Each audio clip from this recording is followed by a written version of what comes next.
All right, folks. What is going on? Give me a second. Is that loud? Is that too loud? I don't know why, but it feels loud.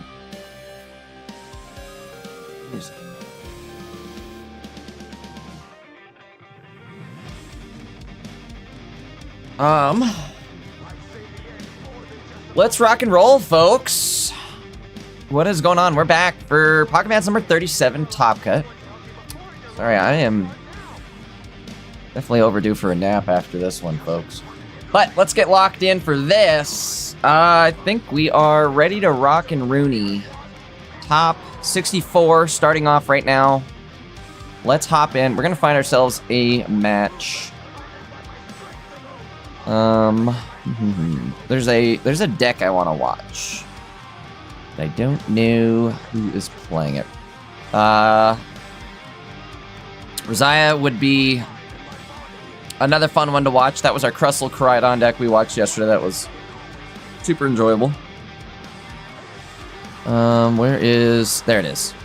Frog EX Zorino versus Eternal TCG. In fact, Eternal TCG, it's the one player that beat me in the Streamer Showdown. iLucian Streamer Showdown. That happened a few months back. It was a lot of fun. Either way, let's hop into this. Let's get into Carino. Frog EX Carino. Or Zorino. I'm sorry, Zorino. Why did I come up with Carino? Zorino. All right, enough being goofy. Let's lock in. I'm going to show you guys why I want to pick this deck. Maybe. Here we go. So here's the deck list. Why is my... Here's the deck list. No, I'm sorry. Here's the player. There's the deck list. This is why we're going to watch this one. It's a double Walking Wake, double Greninja deck, and that is it. Running boosters, scarves, scarf, a singular scarf, a couple of Sadas, and a Cyrus. A couple of Sadas and a Cyrus. So I think we'll take a look at that deck. What else we got? Eternal TCG. I think this is just pretty standard affair. Hitmon, or excuse me, not Hitmon. Mega Lucario. But let's get into it. We got to pull up this gameplay, get everything up and running here. So we got to make sure they know to stream. Just double check. Everything's gravy. I would like to be the very best. Okay, looks like they're still waiting here.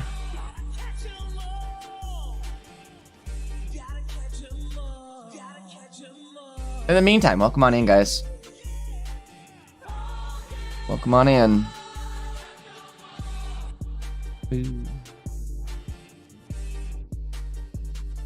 Zorino.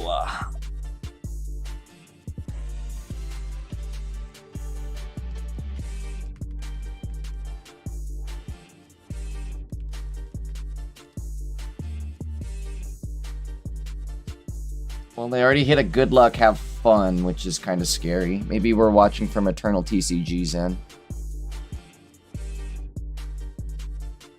Let's see where Eternal's at. Let me find him.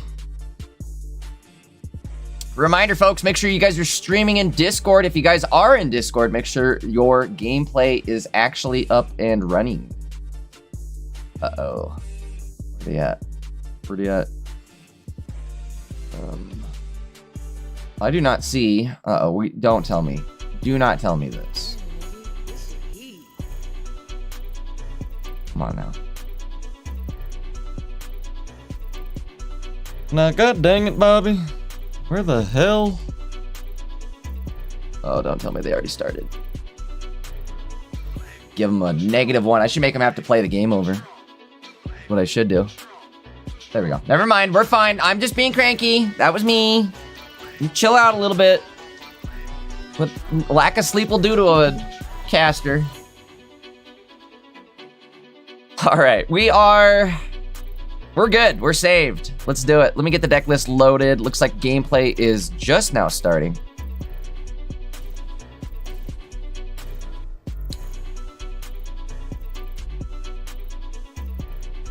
All right, I just started recording solo. Let's get this up and running. All right, guys. Game number 1 in top 64 here. We got Zarino versus Eternal TCG. And like I said, give me just a sec here. I will have everything up and loaded in just a moment.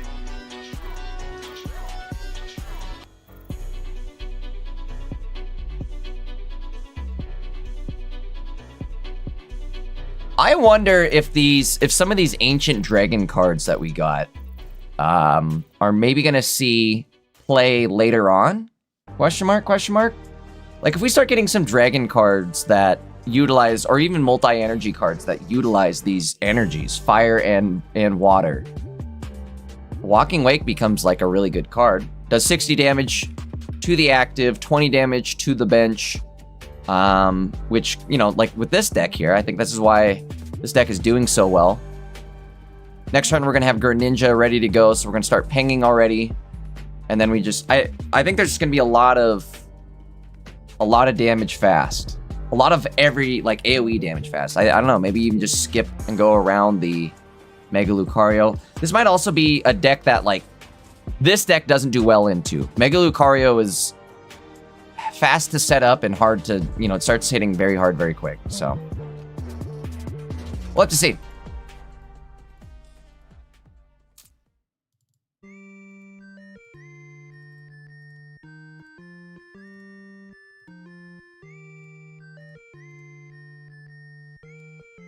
In the meantime, deck lists have been loaded.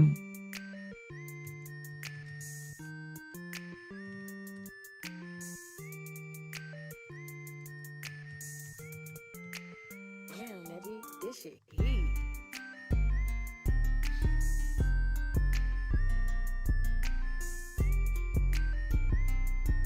Greninja to the active. We do have a Sada in hand.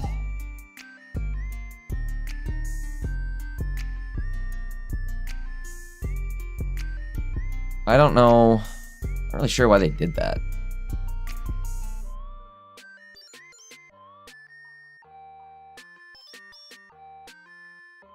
What if they would have Cyrus right then and there? They only run, so Zarino only runs one Cyrus. Maybe that's not the play. Gotta definitely play it smart. If Eternal doesn't find, if they don't find the evolution, it could cost them.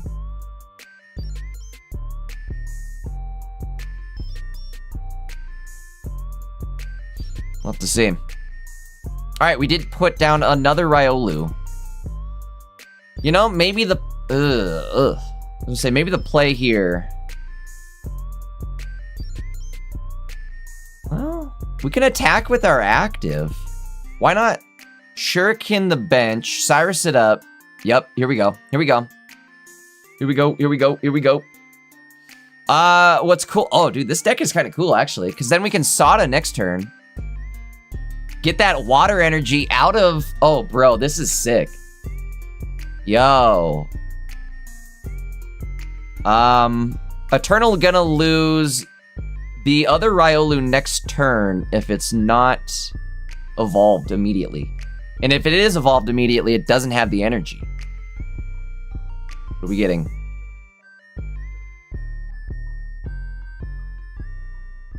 Karina, but that... Is that just a card burn? Is that all that is? Uh-oh. There it is. Okay. Megaloo coming out.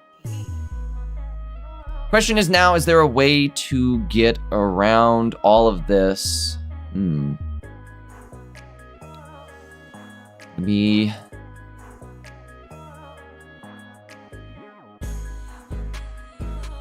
See, we're in a tough spot here. I think you have to do this. Good news is they don't have... they're only at 1 energy on that Lucario. So maybe there's a chance...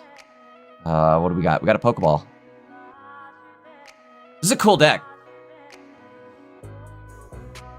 I'm gonna let Zarino make the play on where I guess he's going to... Like, what he's gonna win this game with. I'm assuming he's gonna just skip the Mega Lucario and try and focus on either just hitting the Zygarde and Hitmonlee, But even then. Question, where are we going to ping? We're hitting the bench. Do we attack the active? Yes, you definitely attack the active. Okay, and then you come in next turn and double KO. Wham, bam, thank you, ma'am. I see how the play is gonna go. See, I'm not smart enough for this deck list. Me not smart enough. Me need to watch how I play games. Unga bunga. I would imagine they attack with Zygarde. In which case, the game is over. Potential. Wait, no, it's not over yet. Potentially over. I think it's Zarina's game to win. So we go in with Walking Wake. Again, we'll do 60 damage to the active, 20 damage to each bench Pokemon. Zarino needs to win this with no... without going into Mega Lucario. So we're going to win this with just taking out the Zygarde and Hitmonlee. Had a couple ways we could do that. I think, again, it's Zarino's game to win at this point. Sada in hand, Greninja, part of the Greninja key in hand, and that's all we're going to need is either the Sada or the Greninja, which we already have the Sada. But this is going to do 20 damage to... No, I'm sorry. We're going to need... Uh-oh. This could get scary. And we're going to drop the water energy now. This makes sense because we might have to Desperation Copycat next turn. I think we're going to be 20 damage shy of making this actually work. Let's find out. 20 damage going out to the active Walking Wake.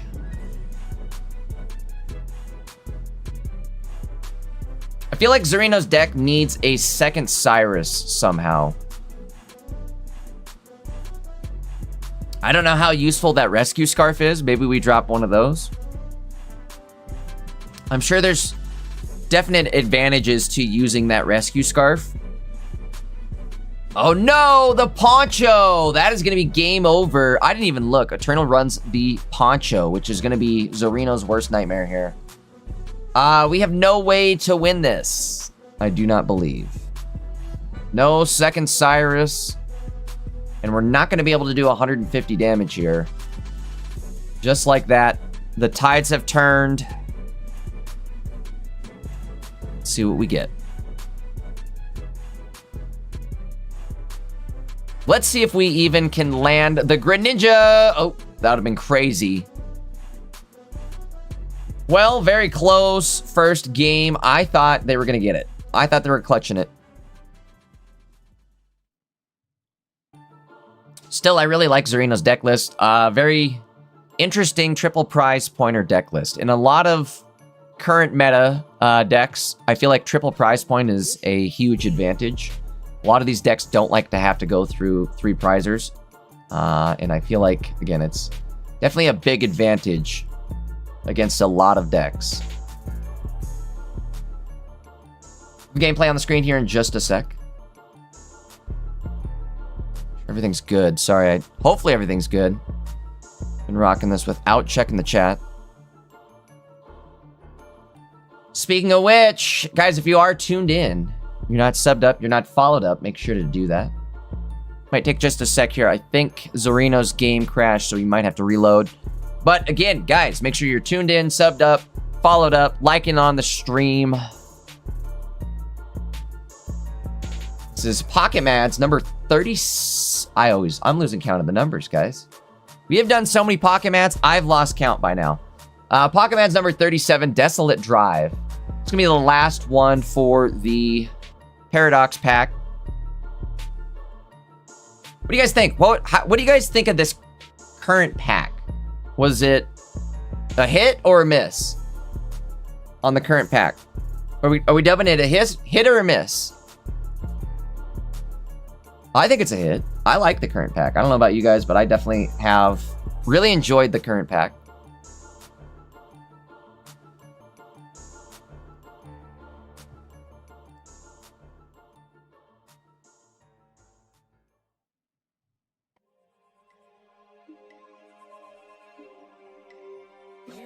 This shit heat.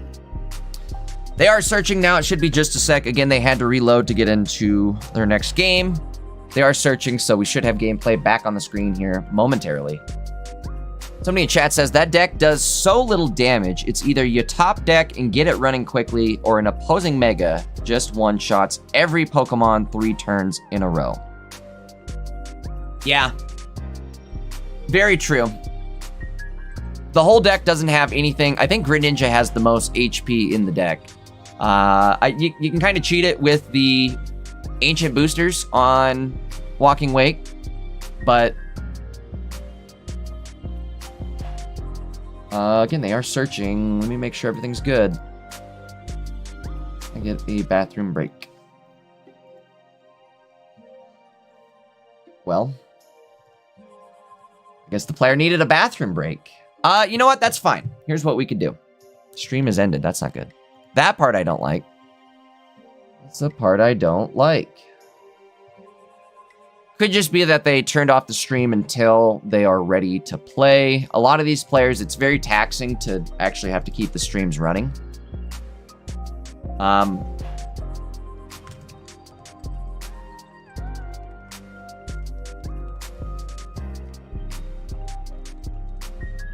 Anyways, finish my thought there. It's very taxing for some of these players playing off phones to keep the streams running when nothing's actually happening. You know, it's just draining battery for no reason. So I understand when these players smartly, I guess, efficiently drop their streams, but just, again, be sure to bring the stream back online when it's time.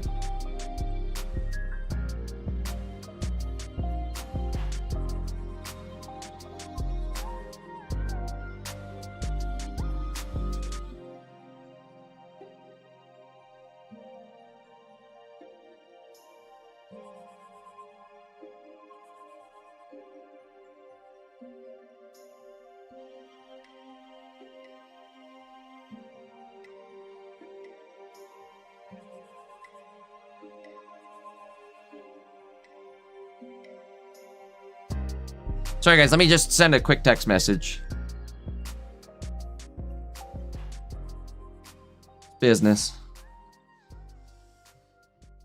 Damn,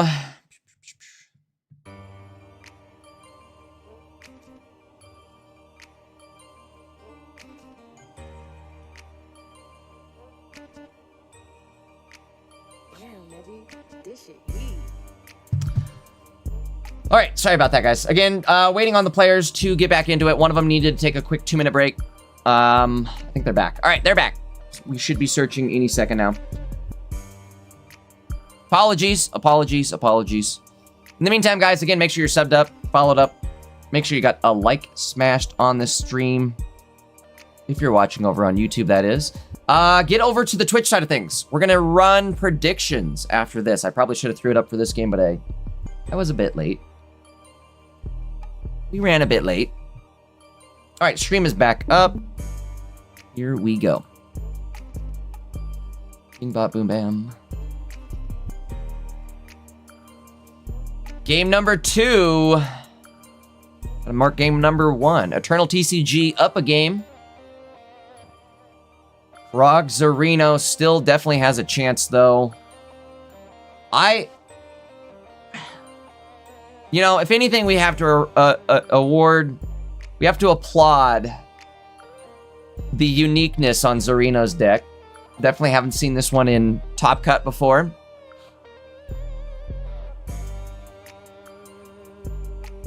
All right, let's see if we can maybe make a play here. Well, that's not what you want to do. Definitely, this is a deck where you need to get going ASAP, which means we needed that Froakie set up now, not next turn. Because it's going to take one turn to get that Froakie turned into a Greninja. And I feel like we needed to have already started putting in damage on this Riolu. So, I don't know how I feel about this.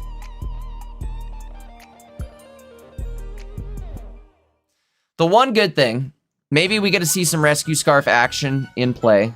We have Rescue Scarf double Sada, so if this does go down, we can just Rescue Scarf Sada it right back into action. Oh boy.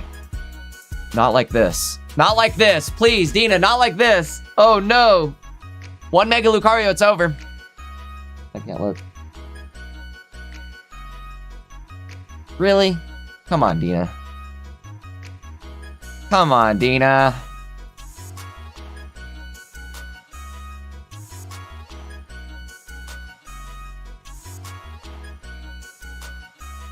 That was very unfortunate.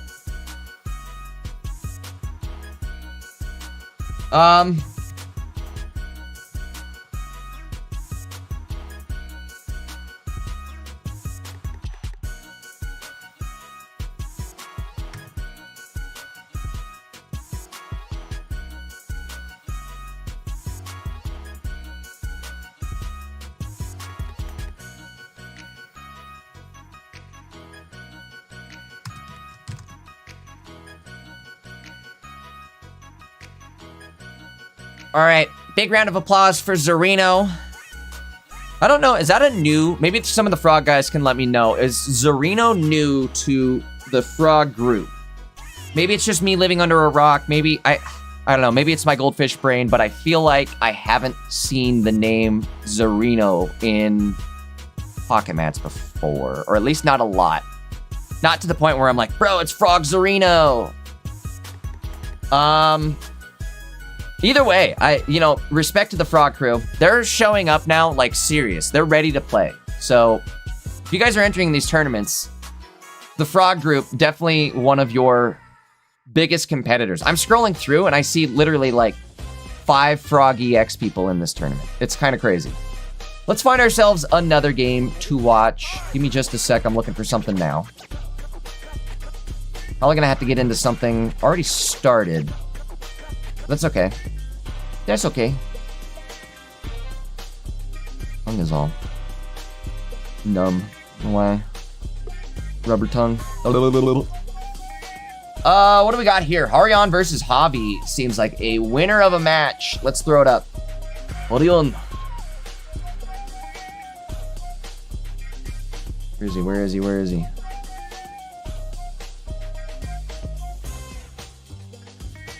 Ariane, where are you? They started yet? No way they haven't. Ariane up a game.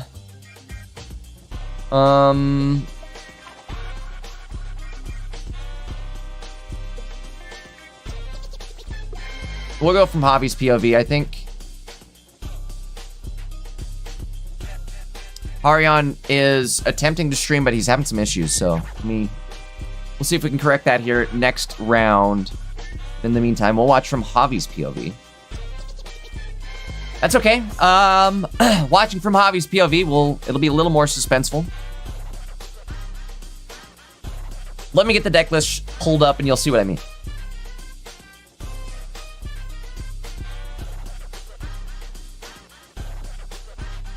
But as far as the players go, Javi definitely no stranger to the tournament circuit.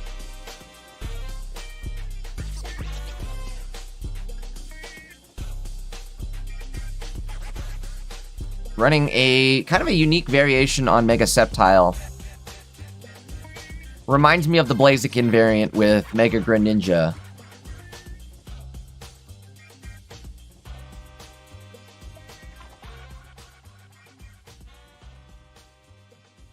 Oh yeah. Damn, nigga, this shit heat.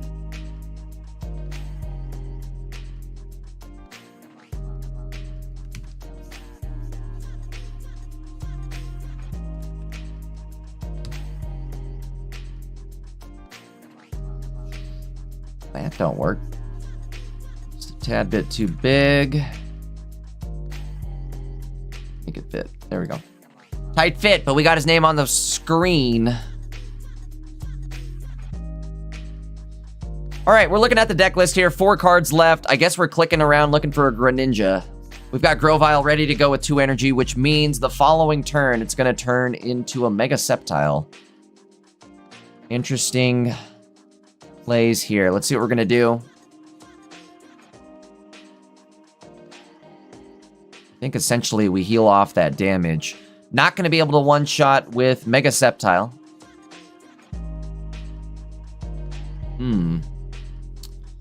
Arion's deck, very strong here, but he is asleep. That could mean something here. Javi has to play all the cards in his hand, then copycat, and he should be able to find that Greninja. Let's see what we do here. Does he have any more basics? There's no way. Maybe if... Oh, Trico. Definitely has a Trico.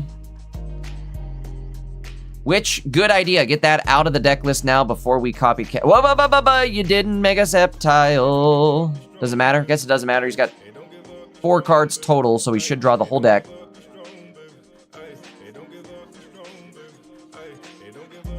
Double Candy Greninja.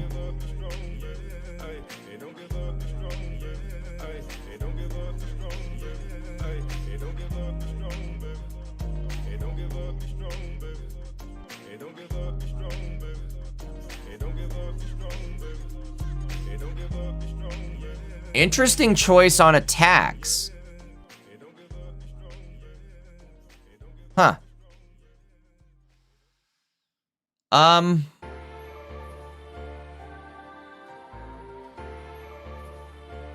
Well, I think that means we take out Indeedee with a Greninja ping next turn. Ooh, great play by Javi.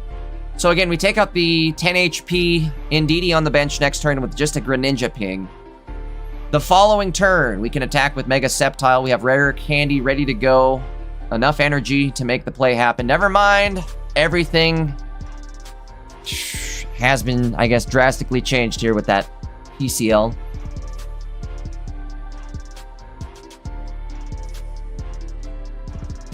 Was there enough damage to... I don't think there was enough damage to attack and KO with Greninja plus Mega Sceptile. Or Mega Sceptile plus Greninja Ping. Harion back to being asleep here. We did just use our PCL, or at least one of our PCLs. Harion does run 2 of them. Another thing at this point, though, is Harion could just Illima one of those Snorlax out of the active.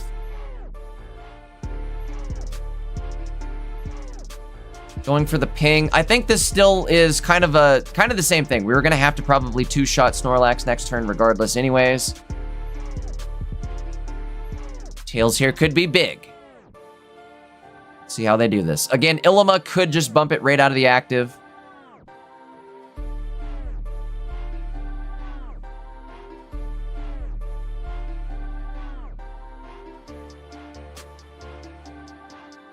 Planes going down. Which actually is huge again, because that's going to bump Indeedee back up another 20 health.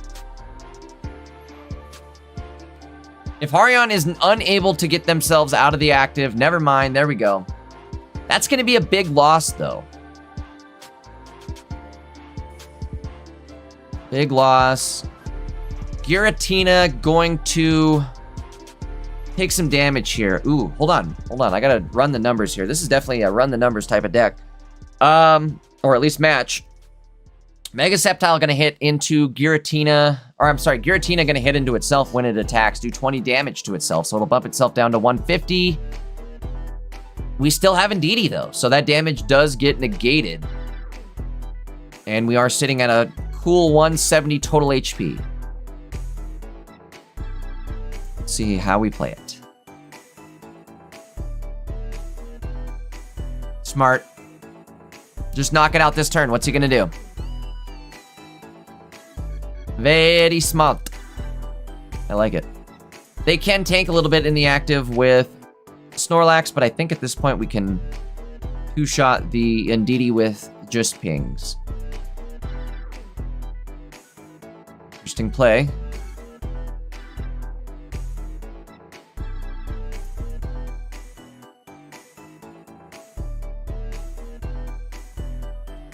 Looks like we're just trying to heal ourselves in the active as much as possible before bumping ourselves out.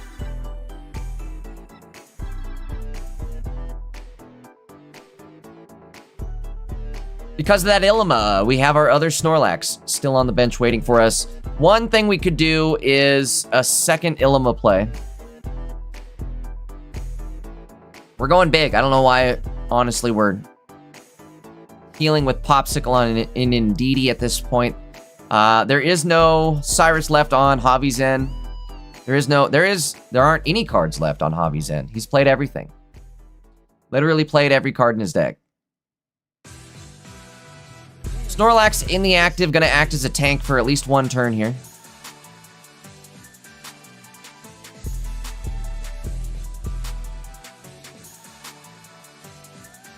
I think looking back, I don't know if pinging the Indeedee was the right play. Maybe it was, because it's put so much pressure on Harion that he's had to like focus on trying to save that Indeedee. So maybe putting that bench pressure on was the right play. Let's find out.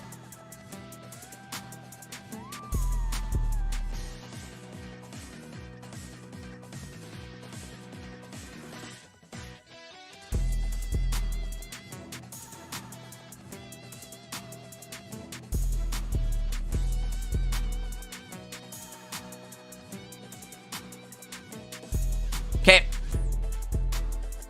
Game number 3.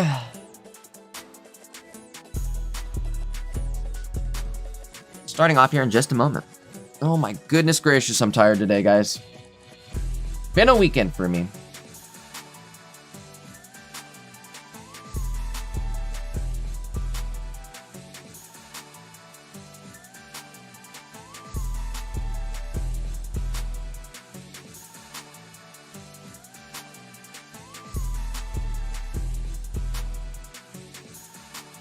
My eyeballs are on fire. But that doesn't matter, because we're going into game 3 here. Pocket Mat's number 37.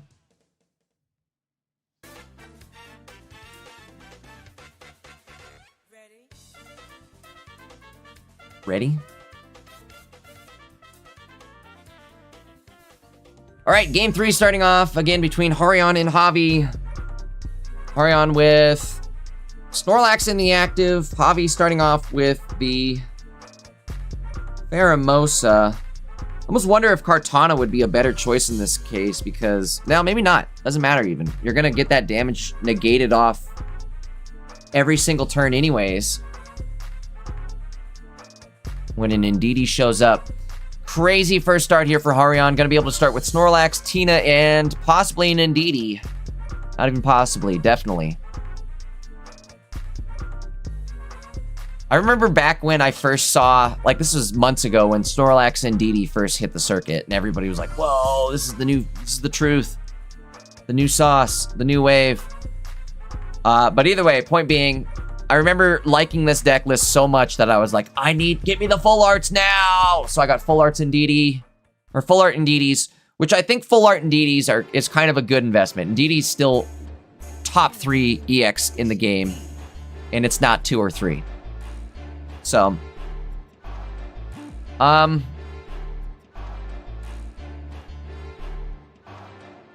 yeah, so anyways, I full arted everything for this deck list because I like the Snorlax Indeedee thought a lot. Unintentional rhyming there. Well, next turn, Javi's going to be able to drop that Kartana, get the Grovyle ready to go. Ready to go, Vile. Again, like I was saying, the problem with Pheromosa attacking in the active is you're just going to get all that damage wiped away, at least on the active here. Just between the Snorlax ability and Indeedee, Snorlax is wiping out 40 damage a turn. You guys don't remember, Snorlax has an ability where at the end of the turn, it's going to heal 20 damage. Forest first, what else do we got? Assuming we're going to save that last open spot here for a potential Froakie.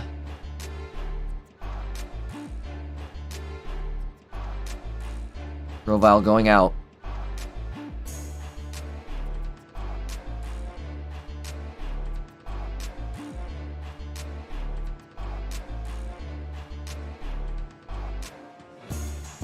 Choices to be made.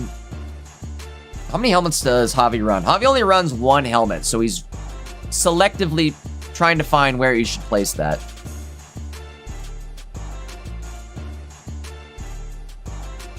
And I think why he did that, why he put it on the other Trico, is he's planning on using this Grovile as a bench sniper only, I think. I'm doing a lot of assumption here, a lot of assuming.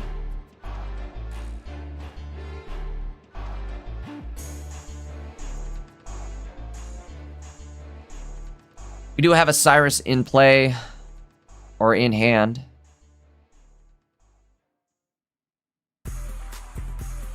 It's the Greninja part of the Greninja line. We need the Froakie still.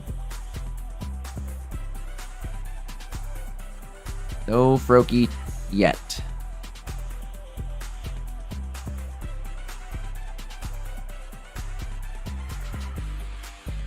Risky play here. Uh-oh, what happened?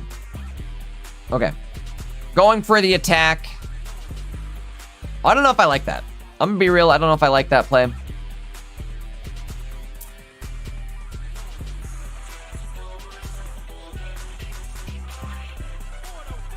Probably had to do it though, because Harion does run Ilima. He could just Ilima out of the active and attack with Tina. Tina's ready to party. Ready to party at this point. I don't know why my tongue is like literally numb. I need to go get a drink after this. How now, brown cow? Aluminum, linoleum, aluminum, linoleum. I gotta do my tongue exercises.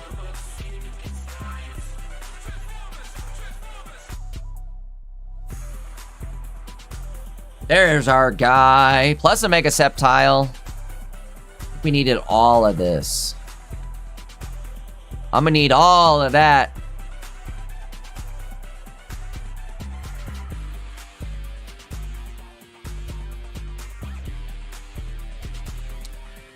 Well, in a similar state as what happened last game, we do have Indeedee down in almost KO range. 80 HP. We had to use one of our PCLs to bump that Indeedee out of danger range. It's in the danger zone. And now, unfortunately, even with Grovile, with that 50 damage bench snipe, plus a Greninja ping, it's still not enough to knock out that Indeedee. Indeedee. Okay, we are asleep. That could be big. Harion does run 2 PCLs, but that might not matter. Let's find out right now. Right here, right now. Right here, right now.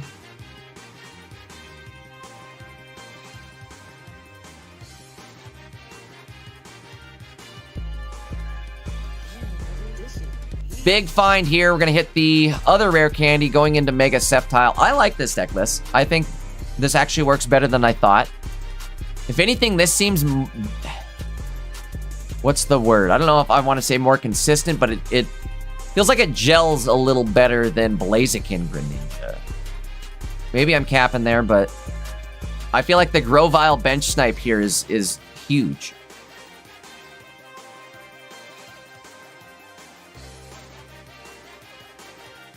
It's like Javi's deck list is almost perfectly built to kind of hang with Harion here. This a Rocky Helmet might actually become relevant. We'll see. Harion does run a Field Blower though, so there's a chance he just Field Blows the helmet off the Sceptile and avoids taking that 20 damage. Because that, again, could be relevant as far as putting Snorlax or Tina into into the KO range.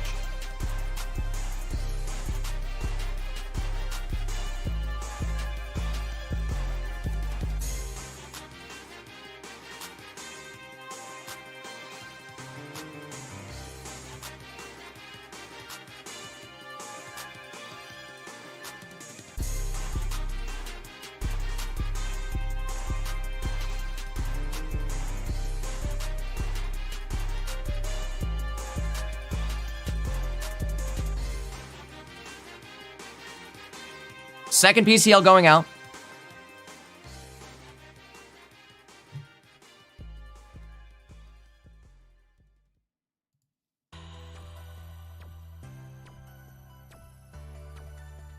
All right.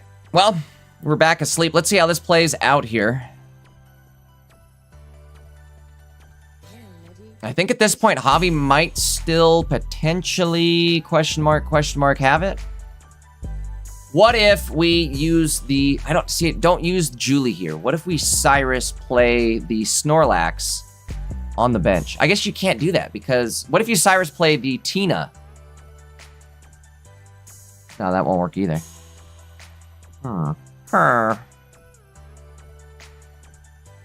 Sounded like a Minecraft character. Well, there's pretty much no chance that Harion doesn't have one of his 2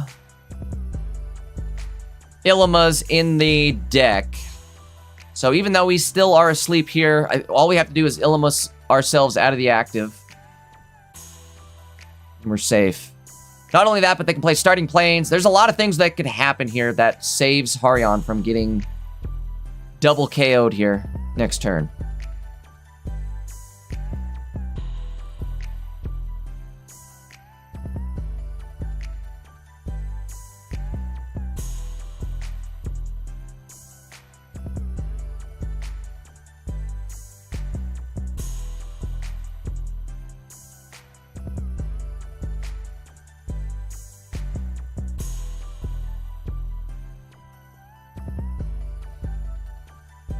All right, waiting on the play to happen here for Harion. Maybe this is it. The stall is telling me maybe he doesn't have it. He doesn't have every card in hand, but he does have a lot. I think he's got literally 6 cards. Yeah, it was 6 cards. There's the Illima going in with Indeedee. So we're going to do kind of what we did last turn. Go in with Indeedee, be able to pop ourselves up an extra 20 health. Ay, ay, ay, ay, ay, ay.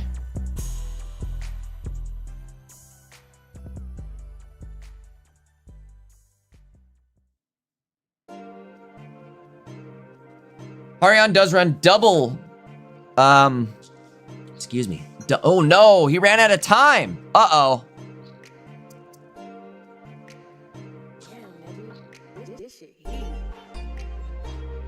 I think Javi had it anyways though, right? Because we could just Cyrus in the Tina.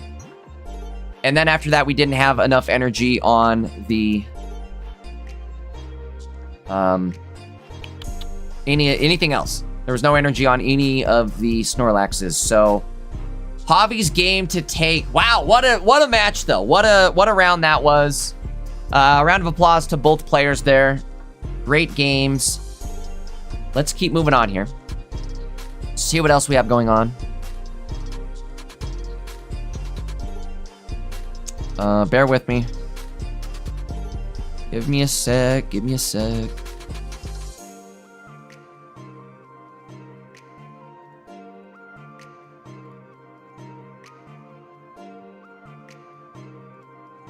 Trying to find us a game. There's a lot of games that are currently in action. I don't know. I don't want to necessarily play or show us Mega Steelix just yet. That might be a little bit boring. No offense to Mega Steelix or anything, but sometimes it gets a little boring.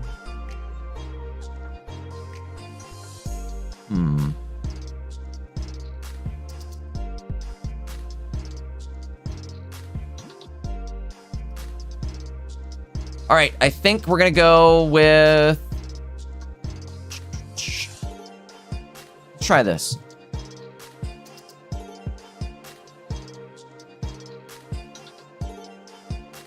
Narumi's playing? Hold on. Maybe this is just gonna be a executive name decision override. Where is Narumi at? Why do I not see that name? Narumi. Maybe they're under an alias. Point being, though, I haven't seen Narumi in a tournament in a while. It's definitely a big name back in the day. Who is Red going up against at this point? Red versus McLeod. Gotta get something on the screen. I'm just gonna get something going here.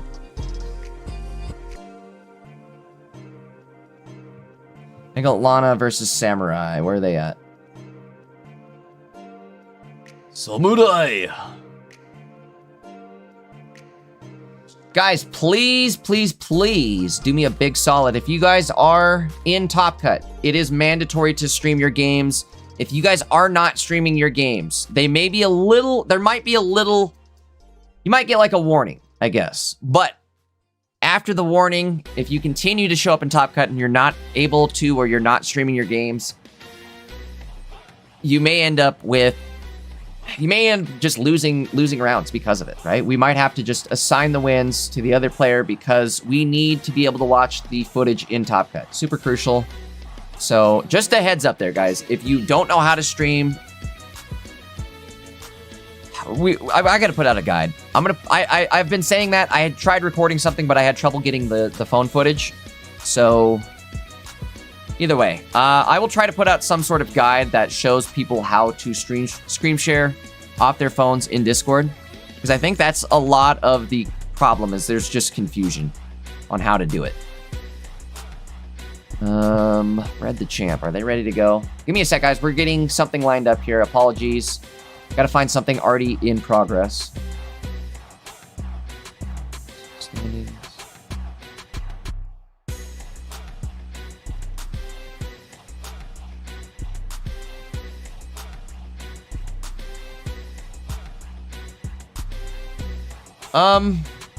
Another thing too, I would imagine a lot of these players are actually in Discord streaming their games, but if your names are not matched up, that also causes some confusion. So definitely do us a favor, try to match your names if possible.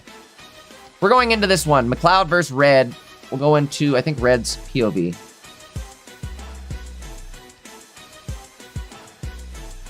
Maybe not. Why are they not pairing now? What's going on? Need a game. Good luck, have fun. Did I miss something?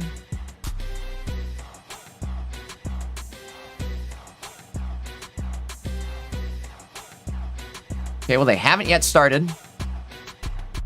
The stream frozen? Maybe I'm looking at a frozen stream. Hold on. Dang it. Now, god dang it, Bobby, what the hell's going on here?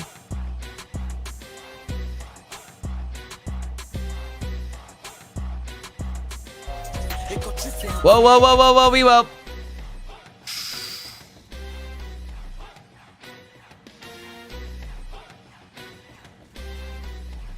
Sometimes that happens. Trying to pull up a player's gameplay here, and they're jamming, bro.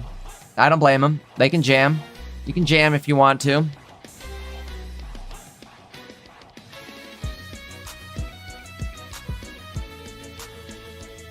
All right, let me get this all uploaded here, or updated, excuse me. This is McLeod versus Red the Champ. And these guys are cruising. They're not messing around. They're jumping all the way up to a top 16 game. I think this was a top 32 game that had buys going into a top 16 game after they won. But either way, already up in top 16 for this game here. Give me just a moment. I'll have the deck list loaded.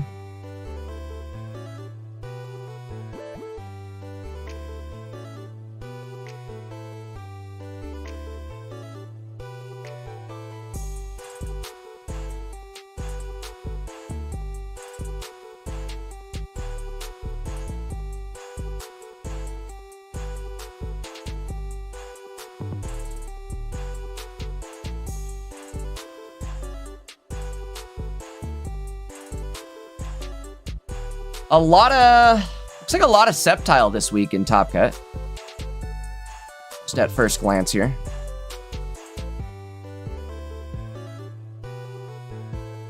Somebody said about Negastelix, can't be any more boring than Snorlax. That's a good point. That's definitely a good point. We are running a delay, guys. I do see your chat, but I am running like a 5-minute delay, so for me to verbally or vocally respond to you, it's tough. You'll hear my reply in a few minutes. Sometimes I just reply directly to you in chat, because that allows me to go back in time. Is that how that works? Go back in time. Either way, it allows me to communicate with you in real time.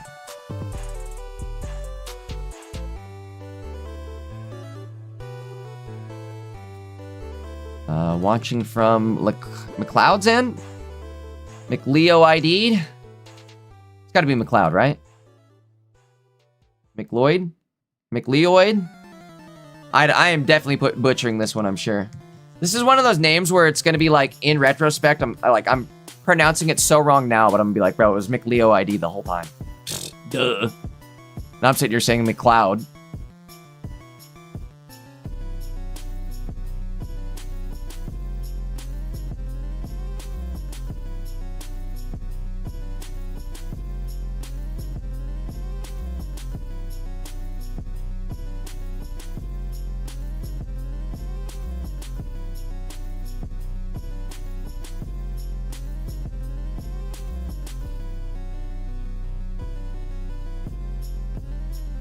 All right, going big fast, which I think is good, right? You're gonna want to take off some of the energy on the board here. Still a risky play, though. McLeo's got maybe enough of an advantage, though, that it might not matter. Let's see. See how they play it. 20 HP taken out from the Magneton, which actually, hold on, very smart here that we took out 20 HP from each of them. As long as we don't see the EX. EX here could spell disaster. No EX, I think we have this.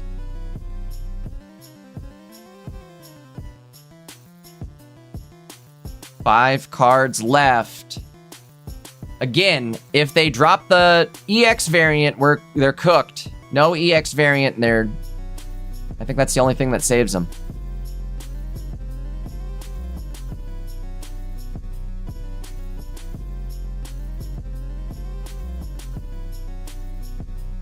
The delay lets me know, or is giving me, the body language is telling me they don't have it.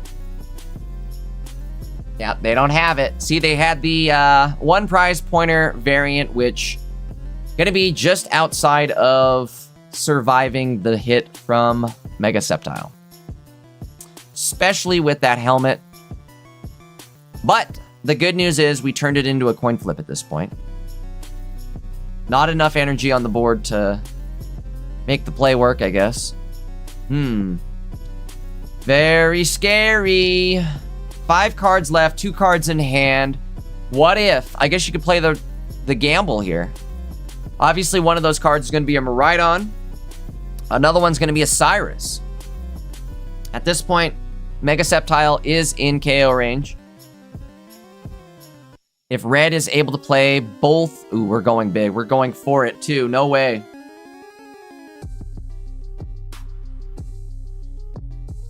All right, let's see what happens here.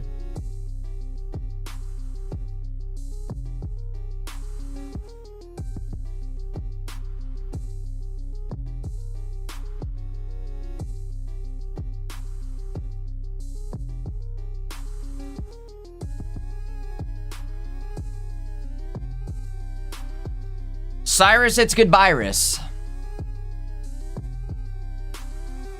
Anything else, I think McLeo wins it.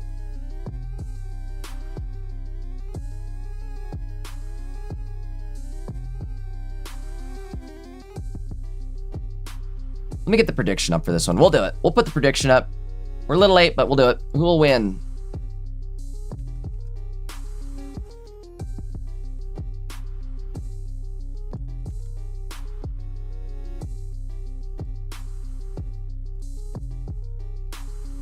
Mega Sceptile versus... Miraidon.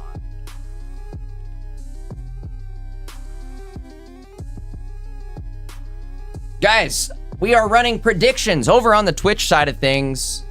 That means you gotta head over, follow the Twitch channel. You gotta drop that follow first. That'll get you your channel points start rolling in. Once you're followed to the channel and you're watching, you can then use those channel points to predict or bet on who you want to win between these games, essentially, right? Vote on who you want to win. Get a little emotion into it, right? Get you a little more active, a little more into it. Looks like McLeo gonna take this game, so. We're up 1.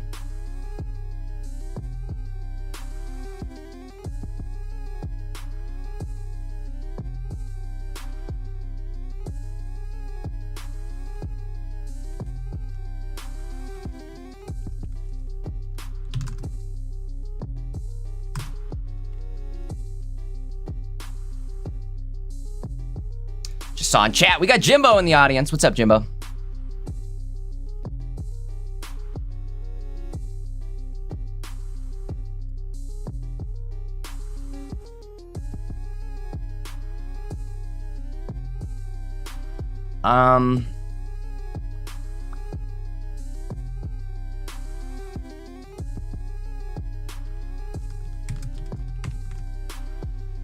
Let's see. All right, gameplay up. Let's get it going. Bing, bop, boom, bam. Game 2 starting off here. McLeo up a game. Excuse me, McLeo up a game. Losing my voice.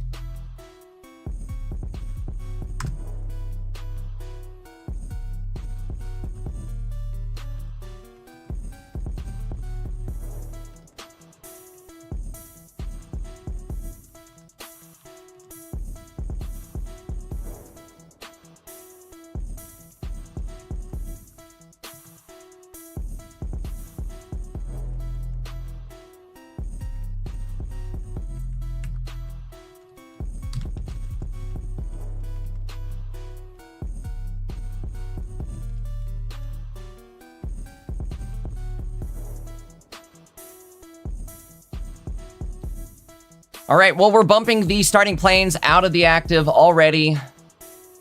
Could be crucial here. I think that's the only thing that red has to put that Miraidon above that 140 HP range, which against this deck list is very, very crucial.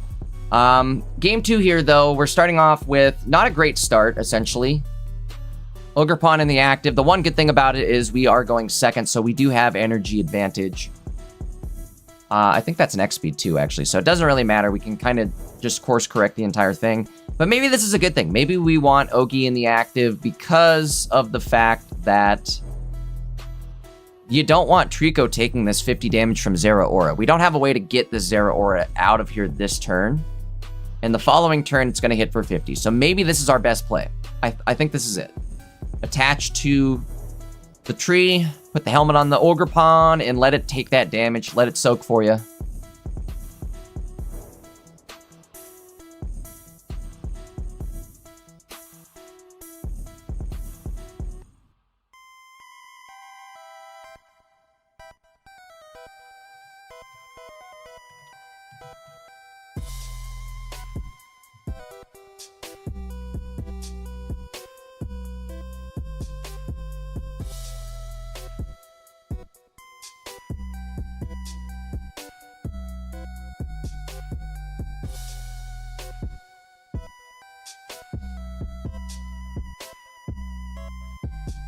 All right, so let's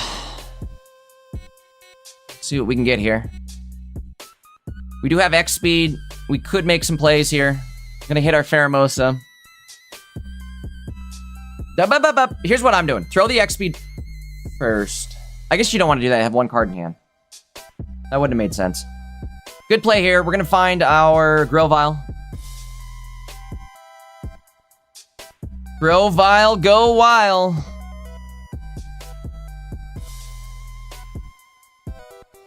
Here's my thought on this play right here. Since you might get Miraidon next turn, and Ogerpon has damage on it that you can't get rid of, is it smarter to just leave the Ogre in the active and let it get KO'd? I almost feel like it is. Because now you're just setting yourself up for a Cyrus, like, 1-2 combo. The wham bam, thank you ma'am.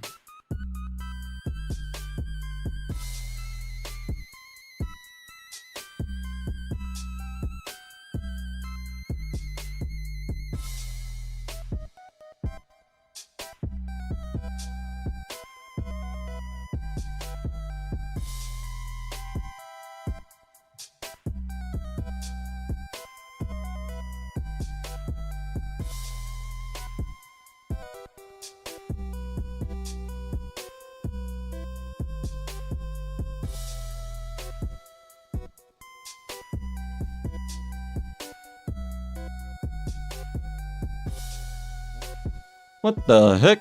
All right, we did find the EX variant. This could spell trouble. We're not going to be able to one-shot this one. Like I said, now we have Now we have a liability with Ogerpon in the active. I feel like we should have just left it. Or excuse me, not in the active, but on the bench. I feel like we should have left Ogerpon in the active to just take this hit. I don't know if that 20 damage was worth it, relevant. I don't think it mattered. I think we have another Trico, so maybe hit the forest first. Or a Pheromosa. Double Pheromosa in this deck? Is that right? Yes, it is.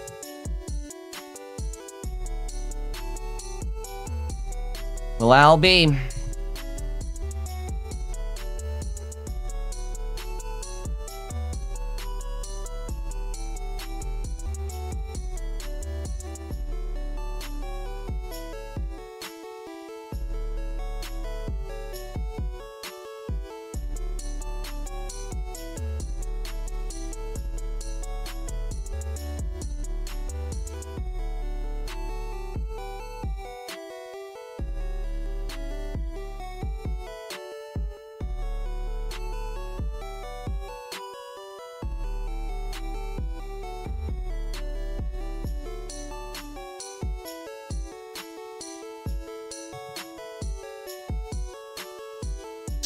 Well,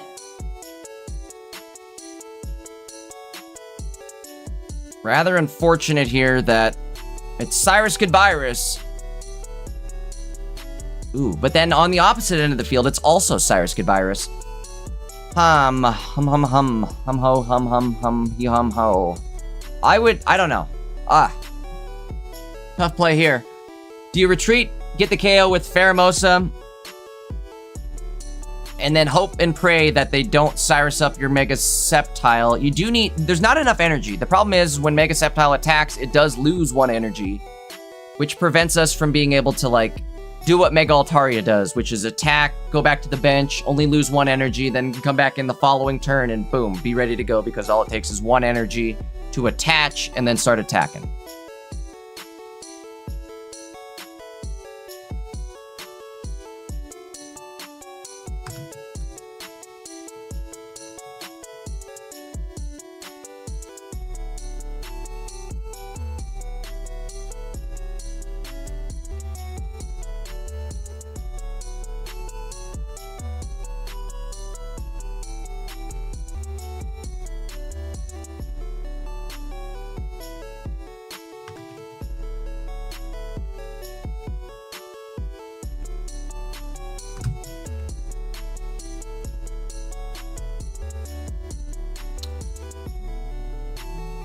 Boom, boodly doo.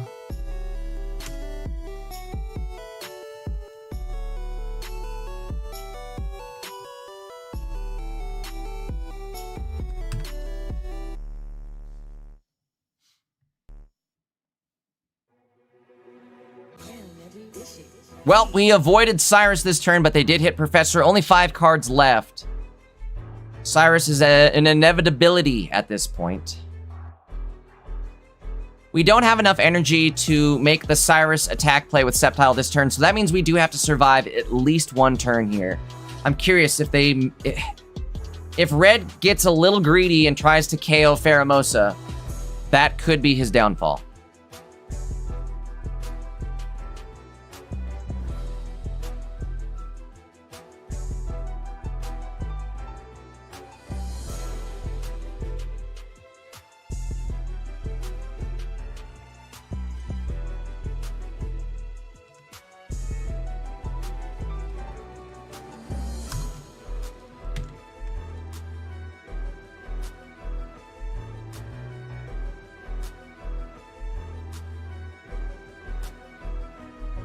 Uh-oh.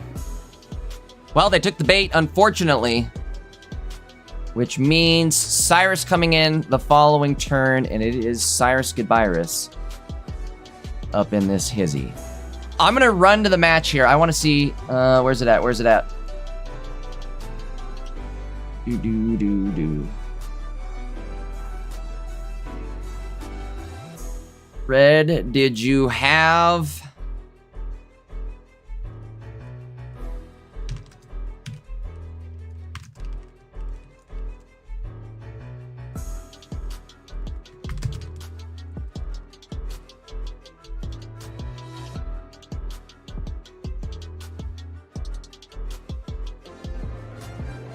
Again, I need to know, did he have the Cyrus in hand?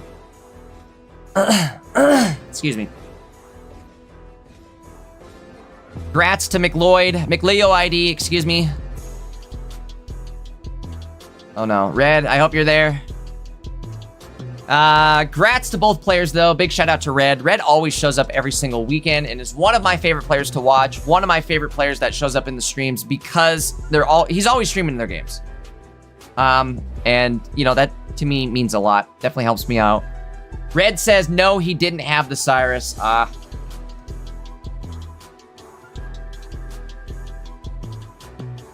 can sleep easy now.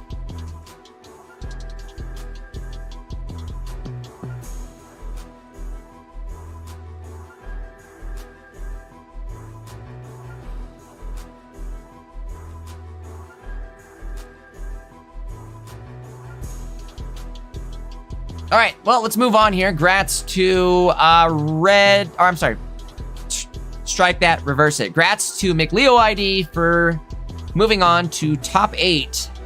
And Red, an awesome run here, making it all the way to the top 16 this week. I can only imagine we'll see Red next week. Also, Red, I'd love to see you in the Dankest Cup happening Tuesday and Wednesday this week. It's going to be the first major tournament of the new set. Make sure you guys come hang out for that one if you can. I'll show you guys the details here in just a moment. But first off, let's get ourselves a game. Is this right? Is this accurate? I don't think it is. Perfect. I know where we're going. I know what we're doing.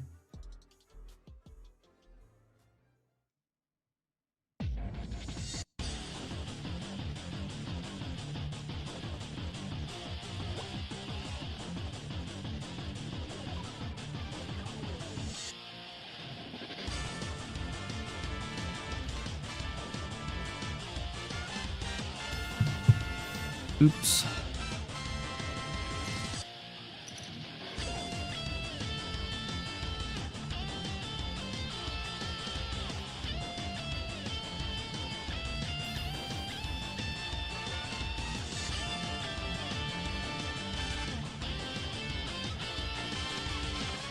All right, gameplay on the screen.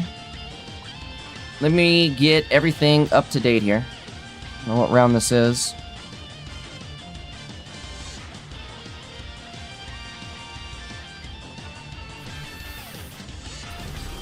Oops. Hit that with the mute.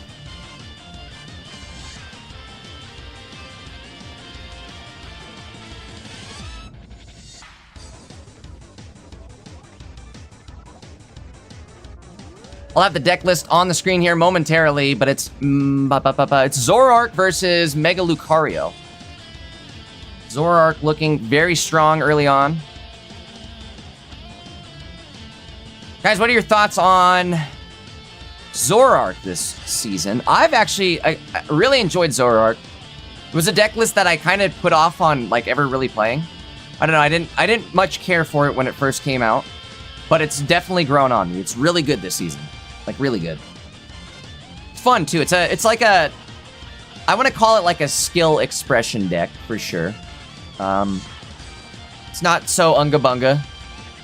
Some thinking behind it.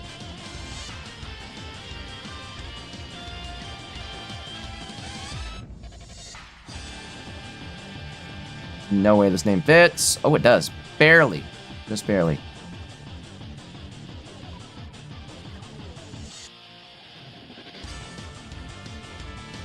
All right. Deck lists are on the screen now. Between Mega Lana and Spookador. Spookador's up a game right now as of this match.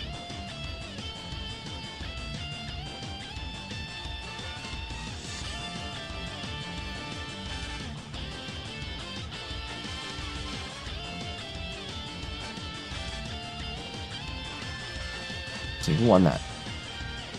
Real ID, that's right.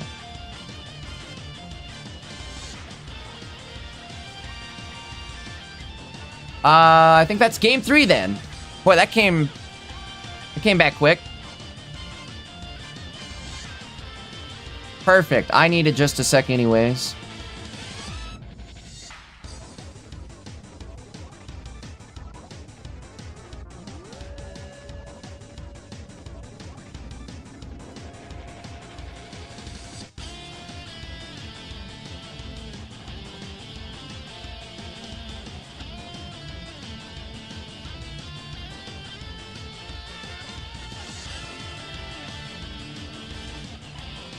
All right, I'm going to do predictions on this match. By the time you guys hear this, it's possibly even too late. But head over there now. Actually, it won't be. Head over there now. ASAP. Get over there ASAP. Get your predictions in over on Twitch. I'm going to run just a half a prediction since this one's already been started. Or, well, I guess I'm going to shorten the timer on the prediction. That way it doesn't run forever.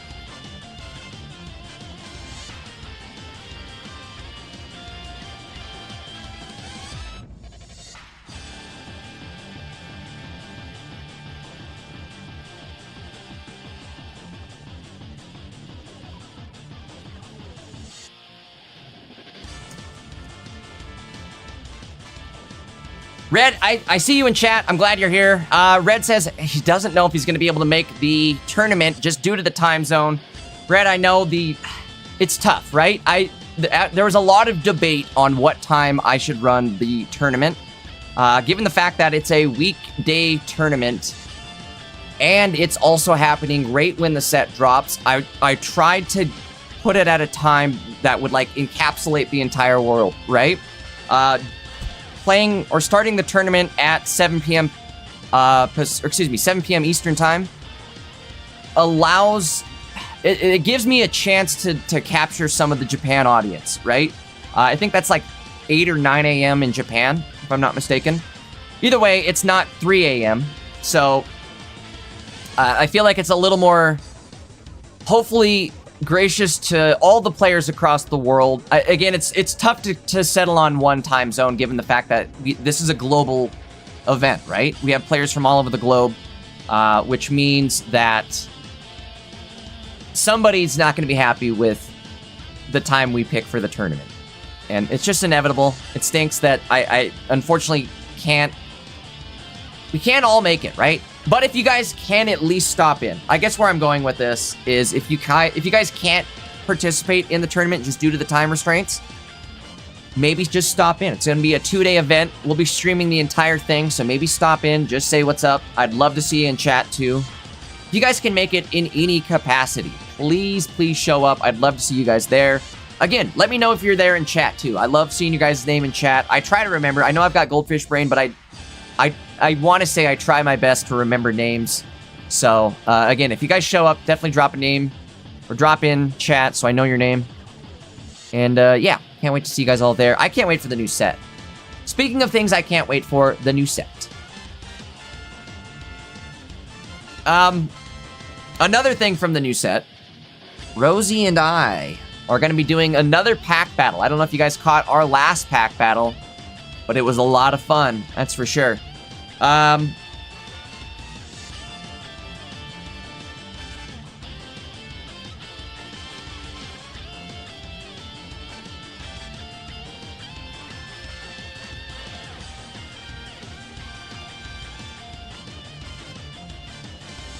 Might have to go run out and check on my dog here in just a sec.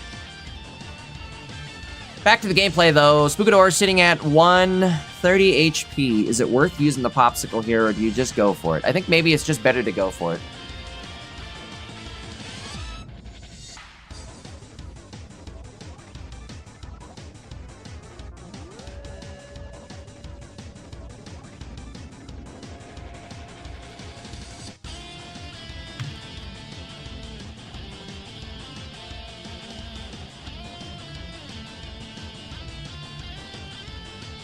Opting to go in with Absol here. This could be a dangerous game, dangerous play. I don't know why we did that.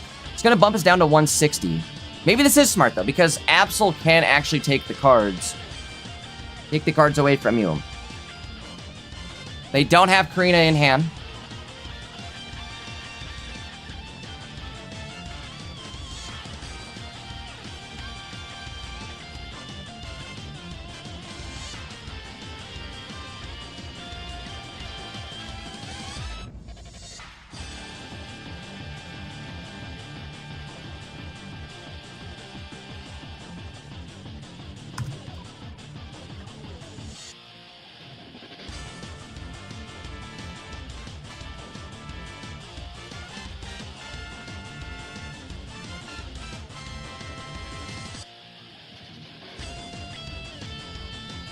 Well,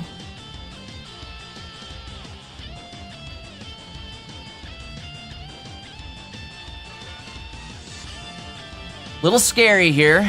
Scary Larry.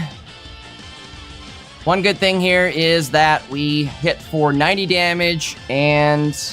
Oh boy. This is going to be a nail biter right here. Do I have the match wrong here too? I think I might. Oh, I didn't mark. Game number 2. This is game 3.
All right. That's it. That's it. Zoroark able to clutch it. That was very close. Very, very close. Spookador went out on a limb there. It paid off. Unfortunately, Megalana not able to find the cards they needed. The Cyrus, the Karina. Moving on. All right, let's see who else we have playing here. Somebody mentioned in chat that there is a Meowth. Where is it? I think it's Meowscarada. Excuse me, not Meowth. It's Meowscarada Mega Sceptile. Let's see if we can maybe find it. Where are you at? Where are you at? Ooh. We gotta hop in quick. Taka hero. Taka, don't be a hero.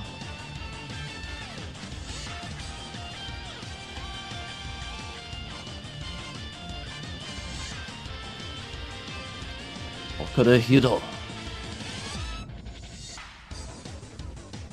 I think this is the player right here. Let's hop in, watch the game.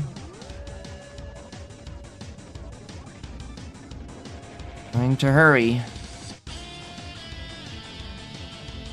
Boom. All right. Gameplay on the screen for this Meowscarada deck. Boy, I am losing my voice after this weekend. I'm doing sorts of voice cracking. I sound like the guy off The Simpsons.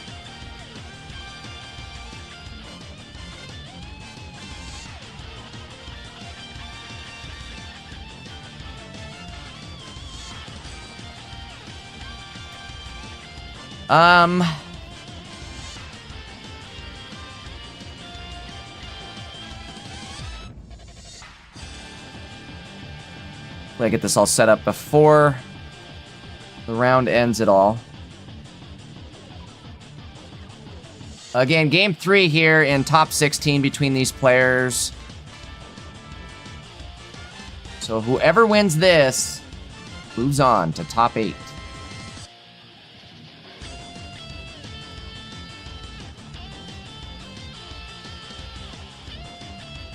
Okada hero.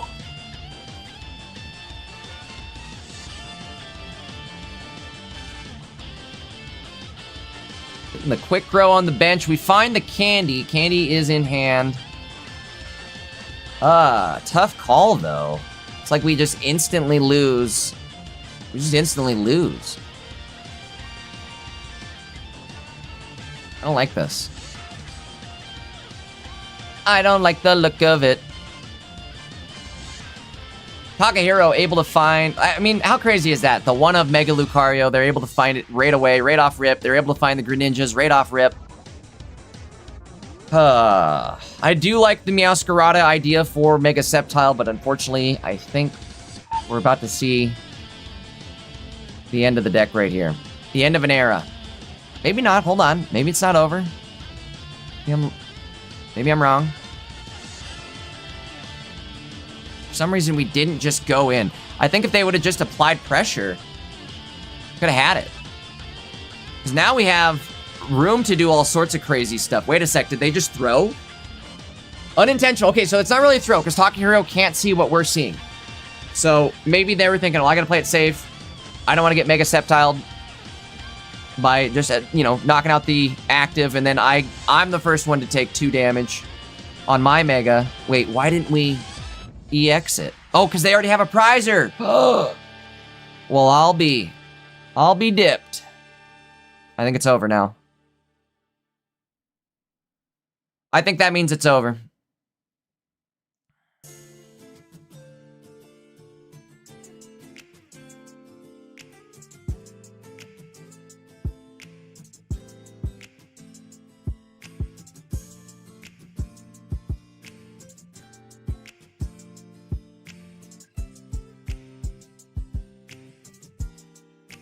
Damn, Eddie, this shit heat.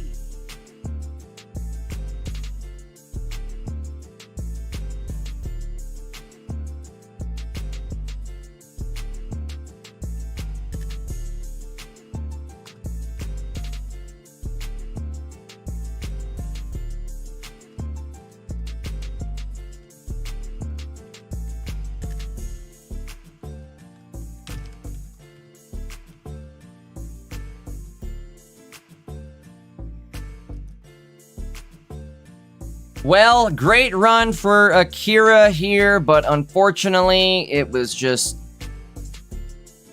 I don't think it was anything they did wrong. It was just the fact that Talking Hero was able to get online as fast as possible.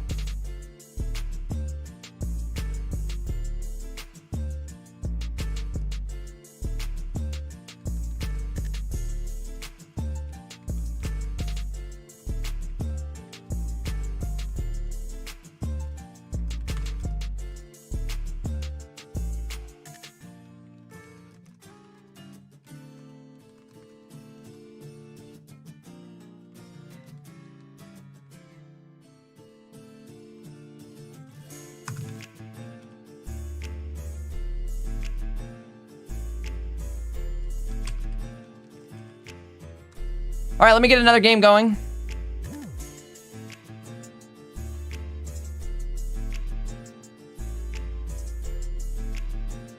The guy I'm talking about with the voice crack, somebody in chat was like, you mean the Marge? No, the guy, I think he works at like the burger store, or like he works at this, like the restaurant.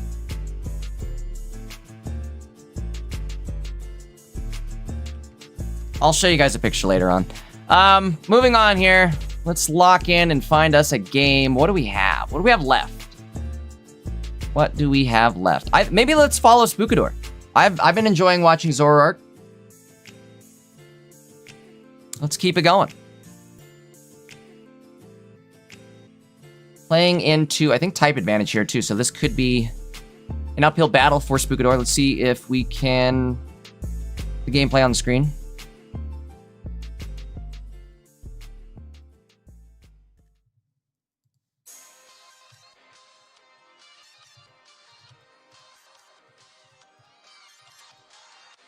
All right, we gotta turn it up too. This is my jam.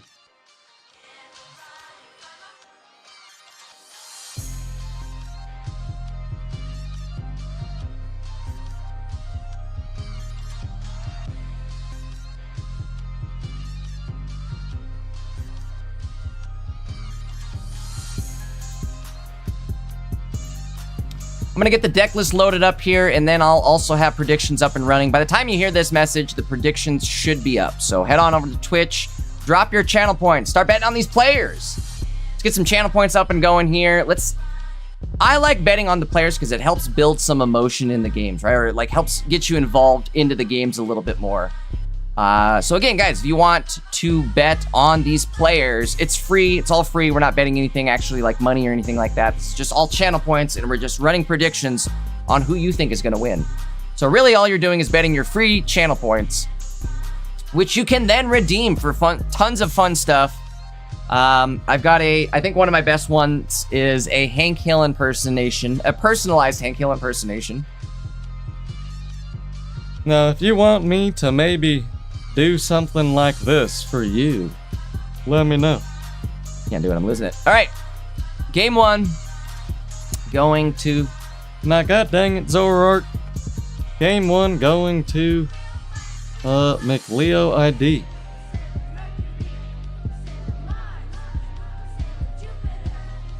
Give me just a sec. We'll get game 2 on the screen here in just a moment. I'm finishing getting the names loaded. Leo. Oops, I think I marked that wrong. Boom. Leo.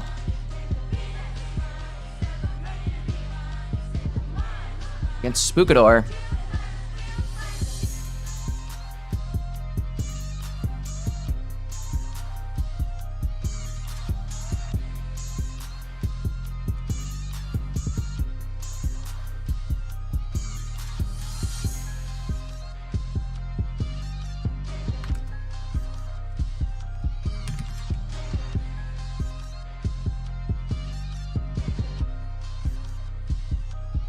Why? Oops. All right, gameplay back on the screen now.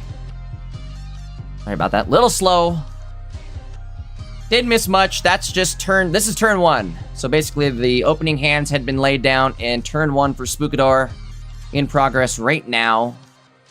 Having to start with Mega Absol in the active, and we're going first, so we don't have energy advantage. I don't think that's a good advantage. Only drawing Darkrai, too, so we kind of have to... this is not great for Spookador. We didn't find any Zorua, so we're not going to be able to immediately evolve into Zoroark and start putting out some damage, which is one of Zoroark's biggest strengths, right? Is that, like, hey, I'm going to start smacking you turn 2 for 90 damage. Potentially 90.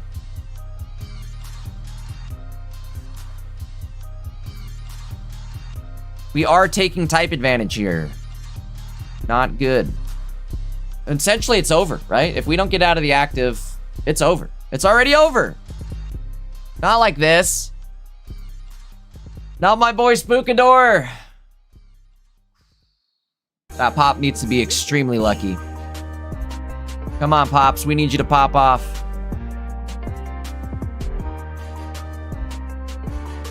Turn it down.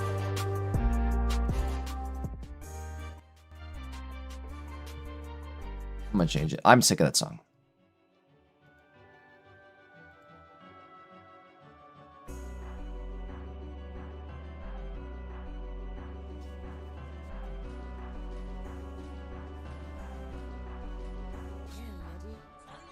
No! It was over. There's nothing that they could do. They were gonna get hit for Mega Sceptile for 160 damage, and then the double Pheromosas, we're going to be able to just snipe it out. Type advantage, taking out Spookador here. Zoroark's good, but Sceptile is definitely a pain in the butt. Alright, McLeo ID on a heater right now. Playing Mega Sceptile. That is going to bump him into top 4, question mark? I think that's our first top 4 game. Not even think, I know it is. All right, let's do this. We're going to go to Eternal TCG versus Takahiro. See what's going on there. Maybe. Where are you guys at?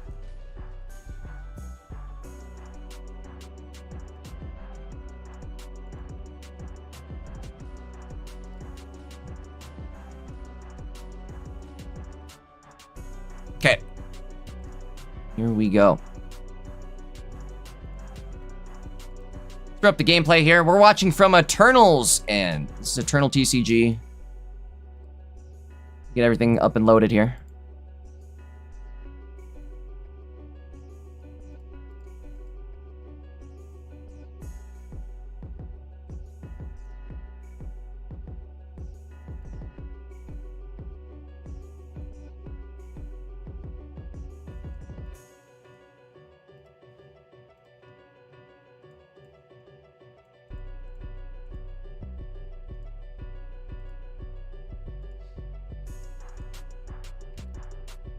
Guys, after this game, I need like 2 seconds. In fact, mate, well, hold on. Let's get the gameplay on the screen before I decide anything. Or at least the deck list. We've got the gameplay on the screen. Let's get the deck list up with them. This is, I guess, Just Mega Lucario versus Mega Lucario with Greninja. Ninjacario. It's Ninjacario versus regular Lucario.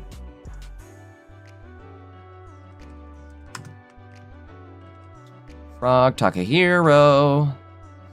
Could he be the Takahiro of this tournament?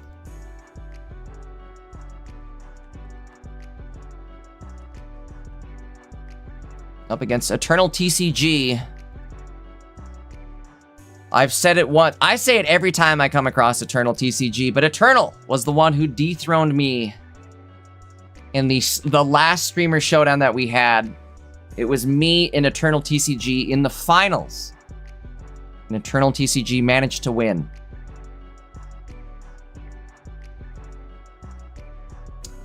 A match I'll never forget.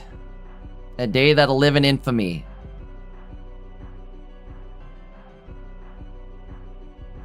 Well, tough calls here, tough break. I think maybe what I would do if I'm Eternal is I'm gonna go... I don't know, I don't like that either. 9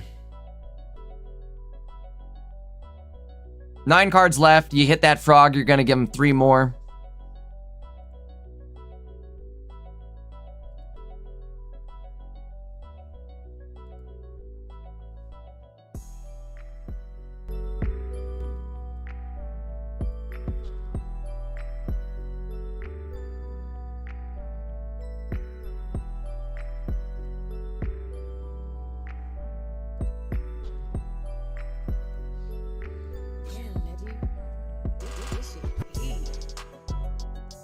All right, that is the choice here. I'm also, what do they run? Double copycat? Get the cards out of your hand.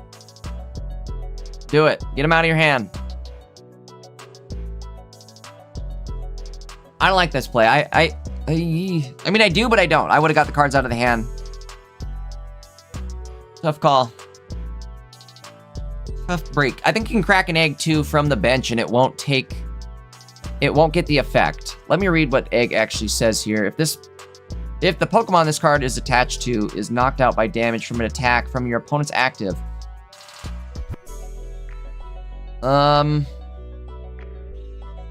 It doesn't say, I think it does actually work from the bench because it doesn't say you need to be in the active in the wording.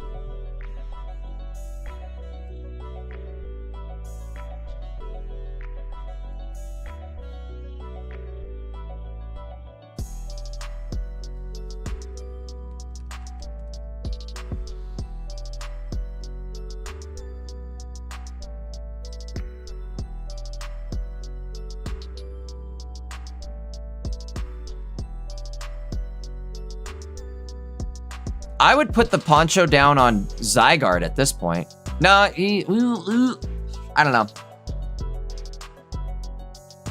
Might as well. Again, the name of the game here is just limit the amount of cards they could potentially copycat into. You don't want that Greninja getting online. But at this point, we've also done 60 damage to their Riolu. The one that has energy built up on it. Which would put their Lucario into KO range. I think you gotta do it. Do it! Do it! Strike him down! No, no, no, no, no, no, no, no. Why did we do that?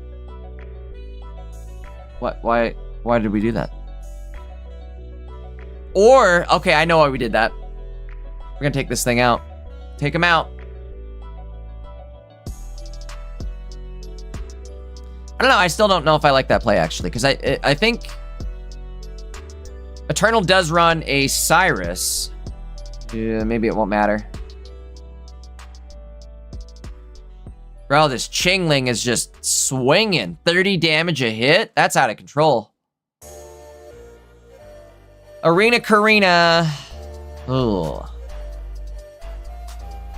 Well, they have... What if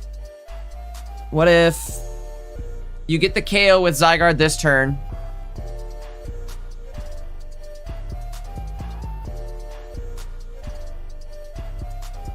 Not gonna work. You don't have enough heals or enough health. We need PCL. PCL, we can maybe swing this.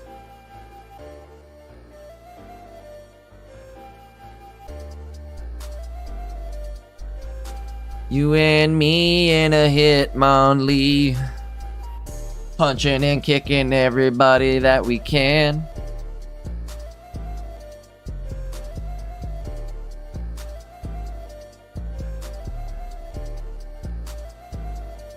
I agree with retreating into Zygarde. You're absolutely out of your bananas if you go in with Ludog.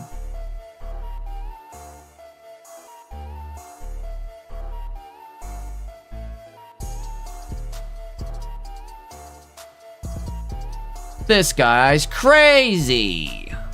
You know what? I forgot. It's not too late. Start the prediction now. Who will win? Ninja Lucario, Mega Lucario.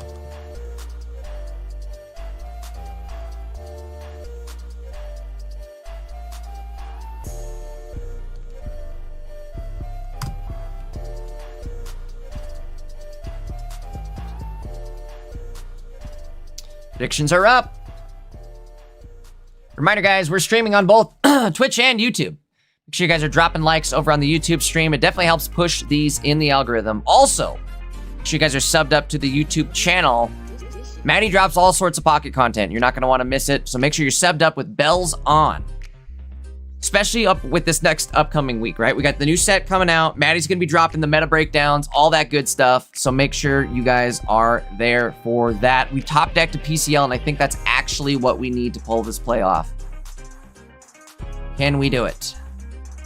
Sabrina next turn, I think, clutches the game. I would not drop the arena. Not yet. Takahiro doesn't run an arena, so you don't want to give him that extra added benefit.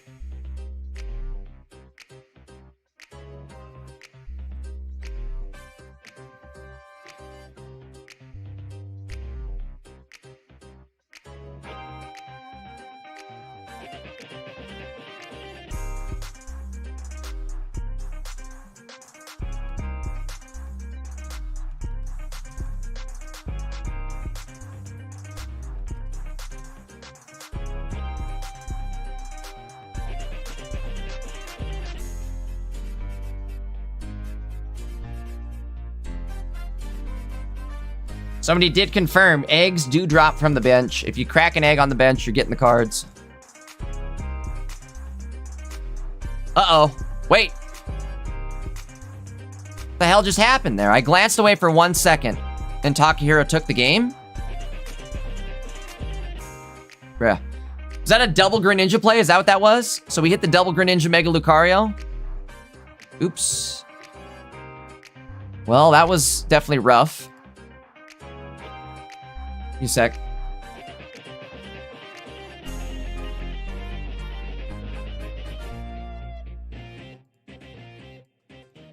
Ninja Lucario taking game 1.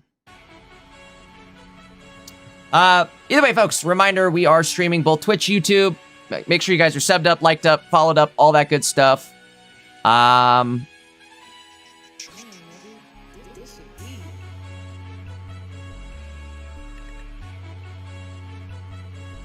Was gonna go on to add and say we are running predictions over on the Twitch side of things. You guys should hop on over there. Start running your predictions. Who do you think's winning this? Is it gonna be Ninja Lucario? Is it Takahiro's Ninja Lucario, or is it gonna be Eternal TCG with the Mega Lucario that I think won a couple weeks ago?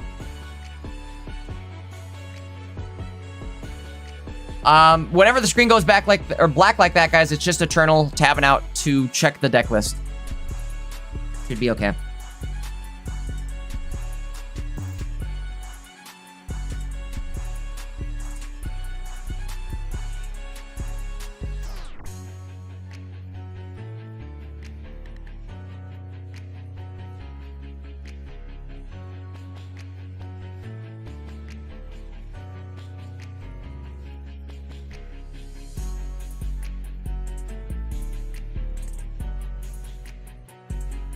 All right. Game 2 starting off here between Takahiro and Eternal in top 8. Eternal getting to go second, which I think is going to be potentially big as long as Takahiro doesn't find a Greninja right away. I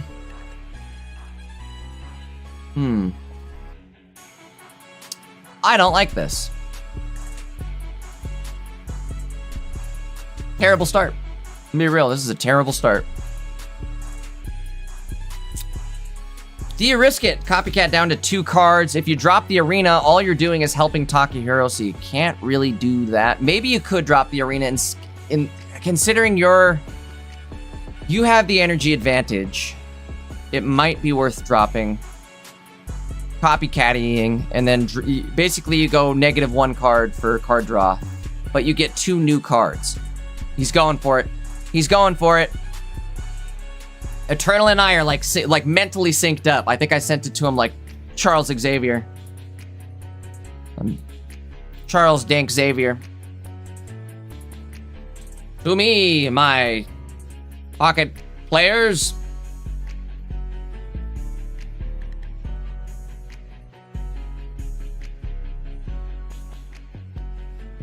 Well, like I was saying, at least Eternal has energy advantage, but that's about the only advantage we're seeing here.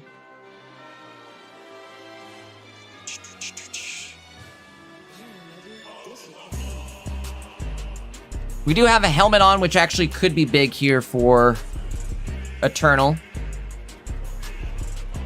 They'll make it so that if they decide to go in with Chingling, which they're not gonna do. Okay, I like this, but I don't like this. I like this, but I don't like this. Not a bad play here. Gonna put the energy on the bench Riolu. And just go in. Go rip. Go big. As long as Takahiro doesn't find a Greninja, I think Eternal can hang in there.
Well, there's Hitmonlee.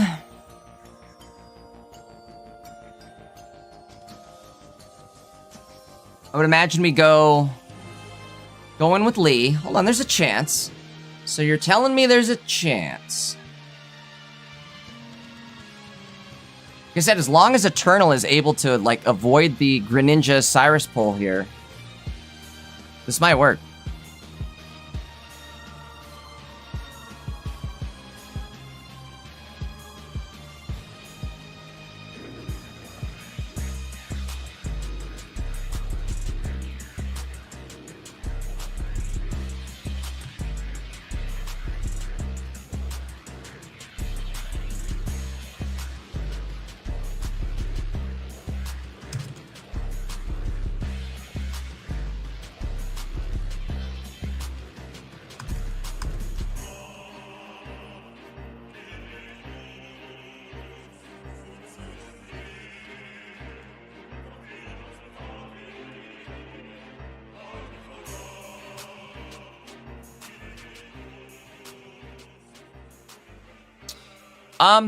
Folks, I'm gonna give a quick heads up while we're watching this game here. I think next weekend there will be... Next weekend's the 4th of July on... Let me double check the date here. On Saturday. So next Saturday is the 4th of July. I think... that being the case, I think we are going to try... Ooh, I don't know if I would do this. We're going to crack an egg.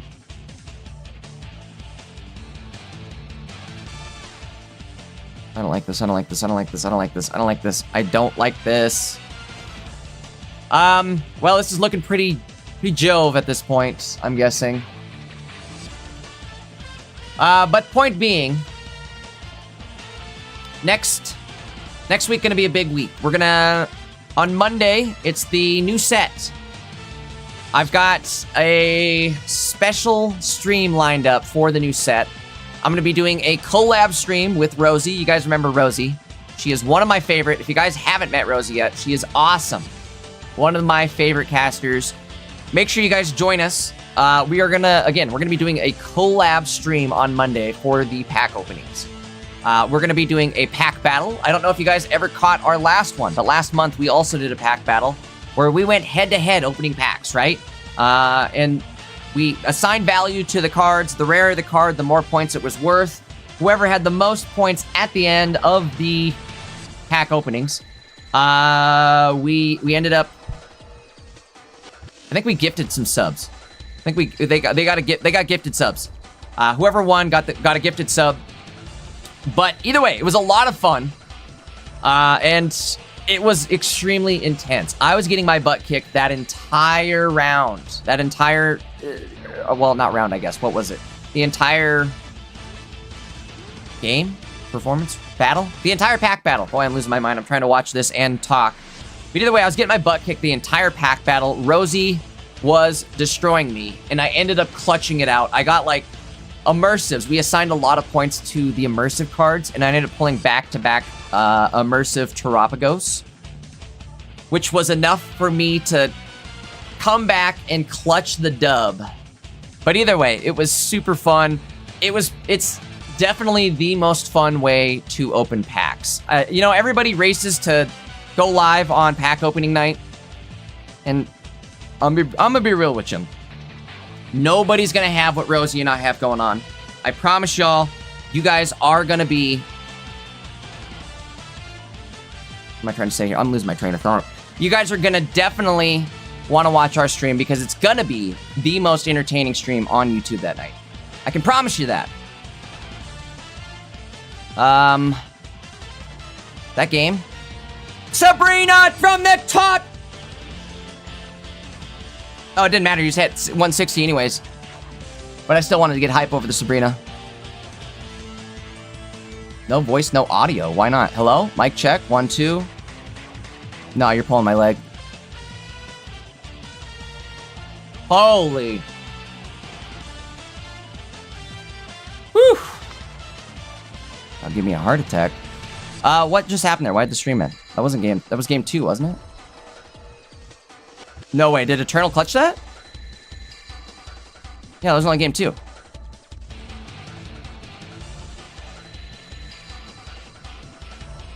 Okay, hold on.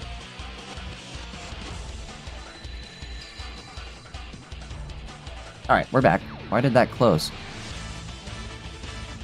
What the hell is going on here?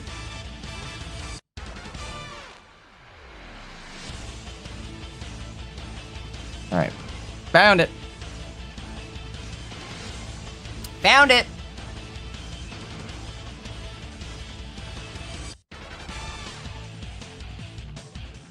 Going into game number 3 here. It's bit my cheek or something. I don't know why my cheek is killing me.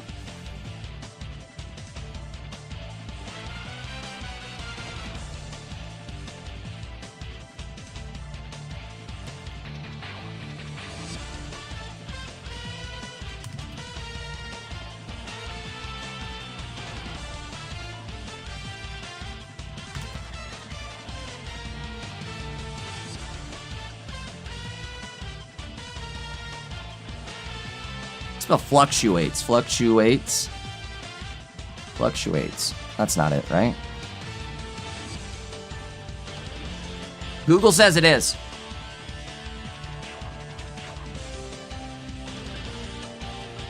Guys, I need just a second here. We've got game 3 on the screen. I need 2 seconds. I'll be right back.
Oh my god. All right, I'm back. I unmuted my mic and I almost choked to death. Excuse me. 1 sec.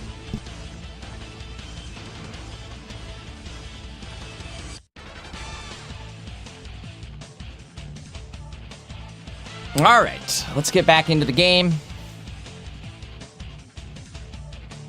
Sorry that took a sec. Daisy, you want to say hi to everybody? Here we go. Hold on. Bing, bop, boom, bam. Daisy says hello. Oh, wait. This paw, huh? What are you doing? She's mad. I just woke her up from her nap to say hi. Why would you do this to me? Well, this doesn't look good. Actually, it's game over. That's crazy. That is really not good. What a way to end this. Very unfortunate.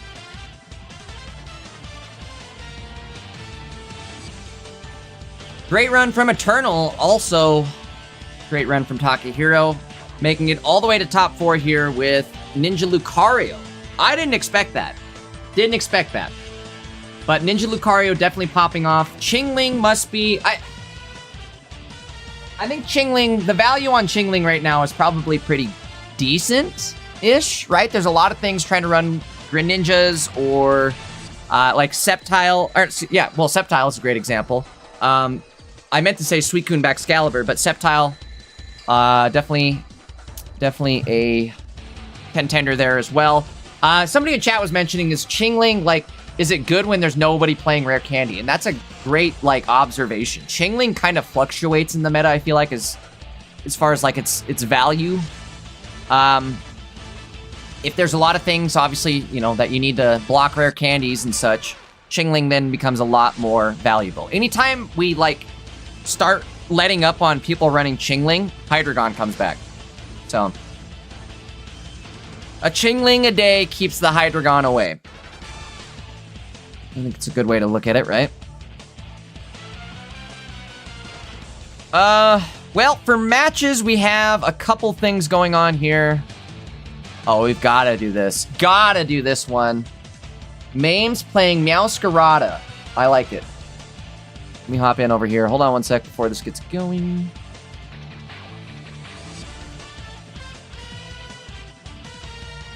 Crap. Ah, crap. I think they're already started. Let's hop into Magikarps.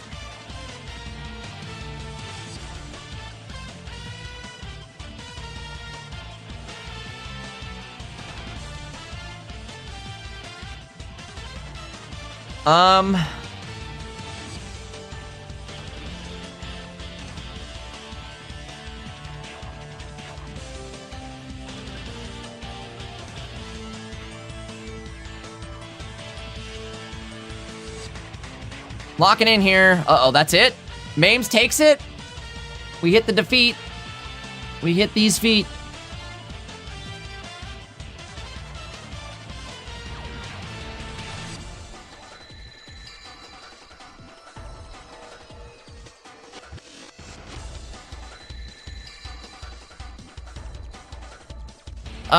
Let me find out what game that was. I think that possibly was just game one.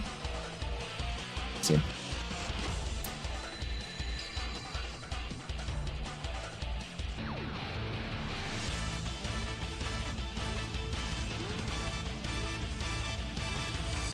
One and three as wins. Boom, boom. All right, Mames wins. Moving on to top four against Rusty Cole. Hold on, let me make sure these guys are waiting for me here. Please wait. Boy, the other one's waited too. I should have mentioned that. Guys, make sure you're stopping in top four. Hold on, please wait, please wait. Okay, we're gonna go with this one first.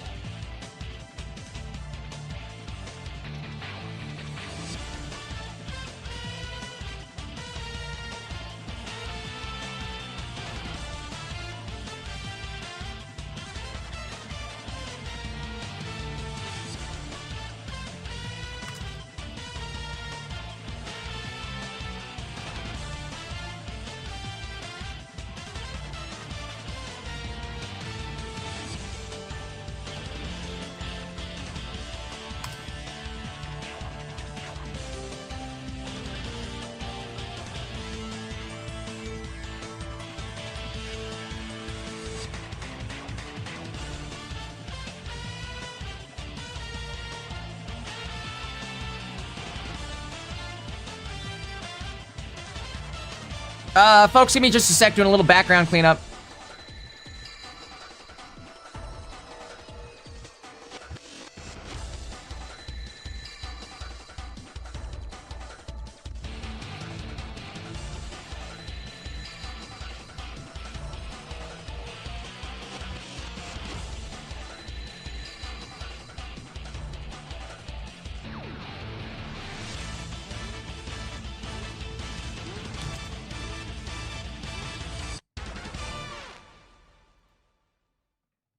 Okay, get the other one lined up here. Sorry, guys.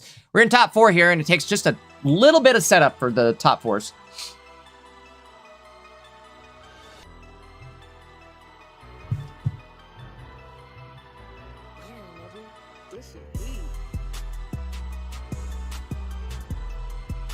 This Taka is, wait, is this Narumi? Hold on, no way. No way.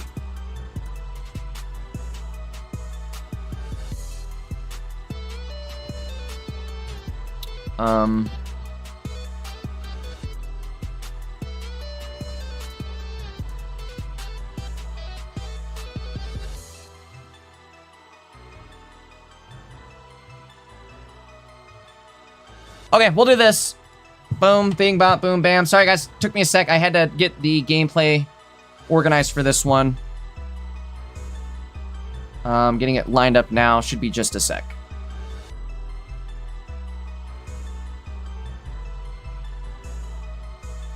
Getting the deck list loaded up now. Quick reminder, guys, if you're not followed up, liked up, subbed up, do that now. Head on over to the Twitch page. We're in top four. We're going to start betting big on the top 4 and final matches over on Twitch. You guys can use your your channel points to bet on the predictions on who you think is going to win. Get yourself a bunch of channel points.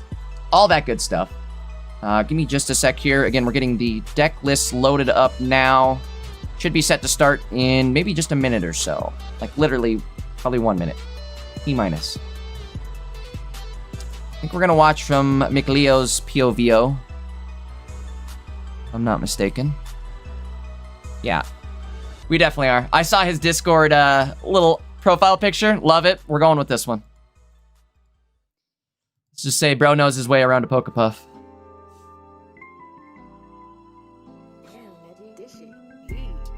All right.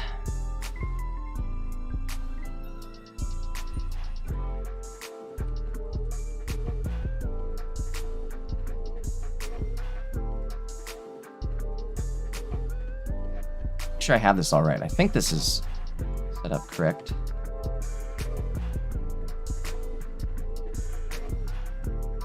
Okay, we're good.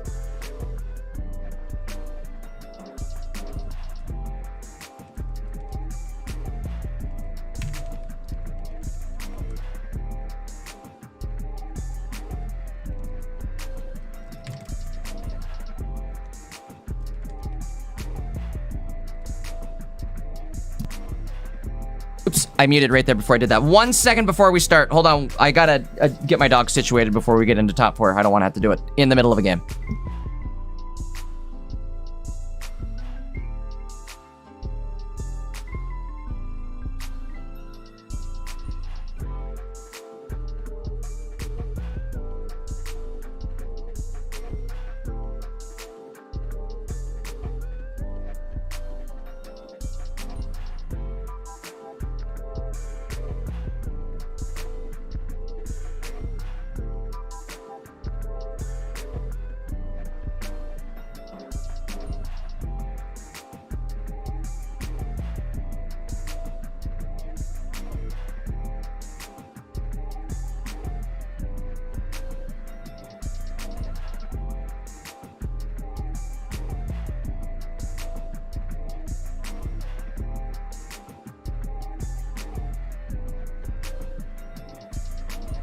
Okay, I'm back. Sorry about that, guys. If you guys didn't hear me yesterday, I've got a dog who's getting very old and he's not doing so well. These last couple nights have been really rough on him, so I'm just making sure he's all situated before we start. He is good. Let me let the players know.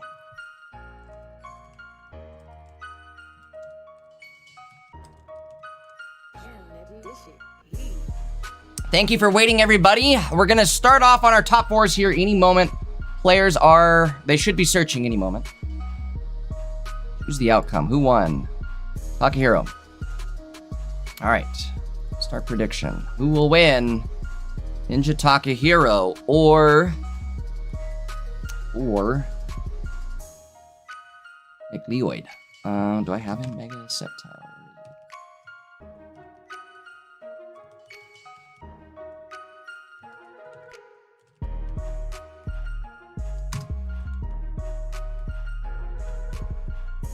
All right, guys.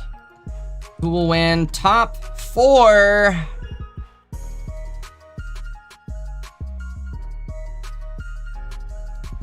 They have to restart. Looks like the game crashed. They're rebooting. Yes, Takahiro is Narumi. I changed my nickname. Narumi, I've been wondering where the hell you've been. And I'm glad you've been here the whole time. Good to know. That's probably my fault. I'm slow on the uptick. A little slow on the uptick sometimes.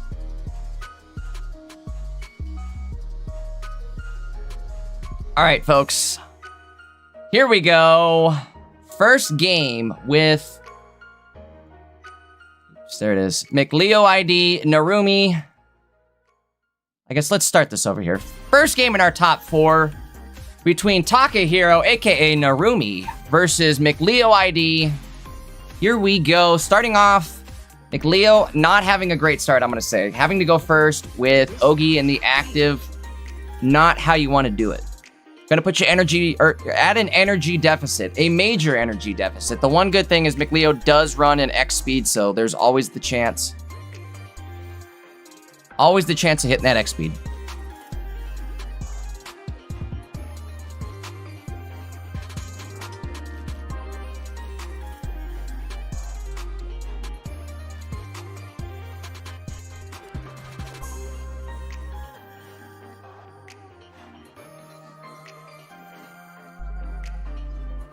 Folks, a quick reminder, we are running a delay on the stream. I do see your guys' chats. Appreciate everybody stopping in, dropping chats, and hanging out. Always fun to get to hang out with you guys. This is the highlight of my week every single week. So, again, super glad to be able to hang out with you guys. And, yeah, if you guys are, you know, even if you're lurkers, if you're a lurker, just say what's up. Because I have goldfish brain, but I'm pretty good about remembering names. Unless you change it, like Narumi. No, I'm kidding. But either way, I try to be good at remembering names. So if you show up, you watch these streams, you're a regular, say something in chat. Just say what's up. That way I know you're here. That way I know who you are. I can, I put you in the memory bank. And, yeah. I don't know. Again, that's my favorite part of the week is getting to hang out with you guys, watching Pocket. Always a fun time. Boy, what a rough start here for McLeo. Takahiro is on a spree right now as far as, like, good luck. Good luck. I would maybe... this sucks. You don't want to copycat because then it takes your chance. Like, I guess the play here is do this. Yep. Attach and hope and pray.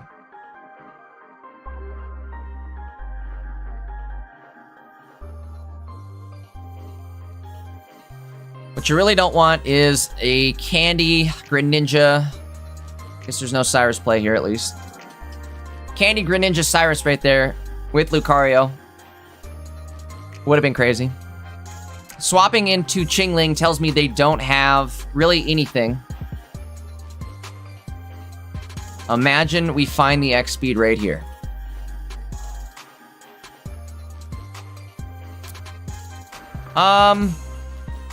You know what? Chingling play was actually kind of smart. Chingling gonna lock down the ability to... But either way, Chingling's gonna lock down that ability to Rare Candy evolve into Mega Sceptile. They hit the first Greninja here. We were just talking about it. How useful is Chingling? It's super useful against decks that need the candy. Looking at McLeo's deck, there is no... Wait, that is a Grovyle. Never mind. I lied. There is one Grovyle.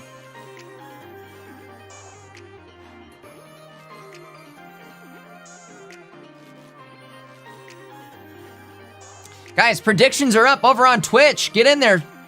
Drop your channel points.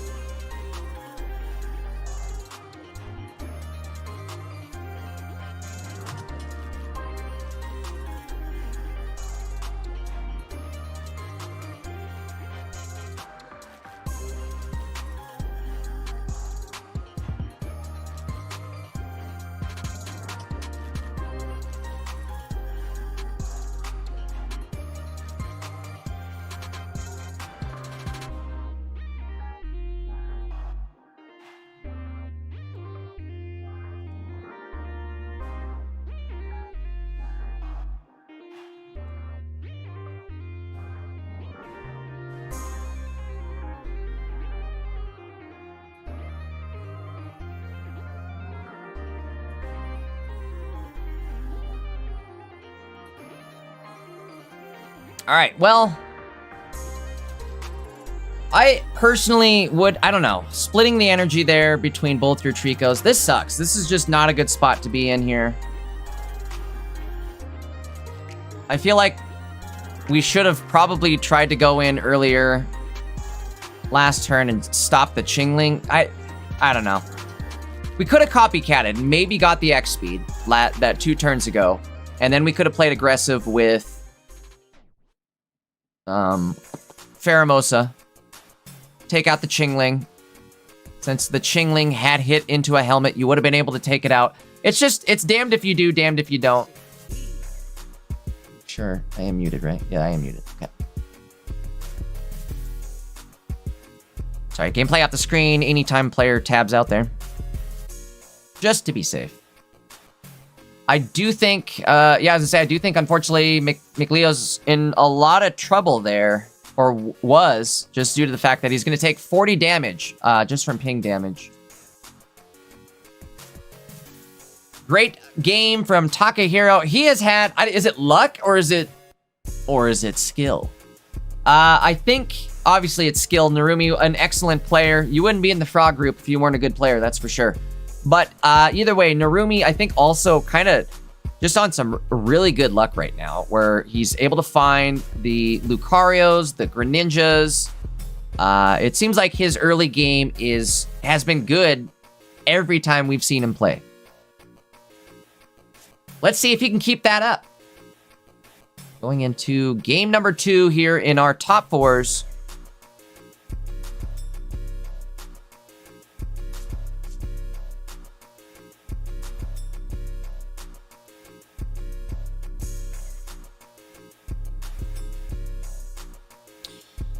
Guys, I don't know. Boy,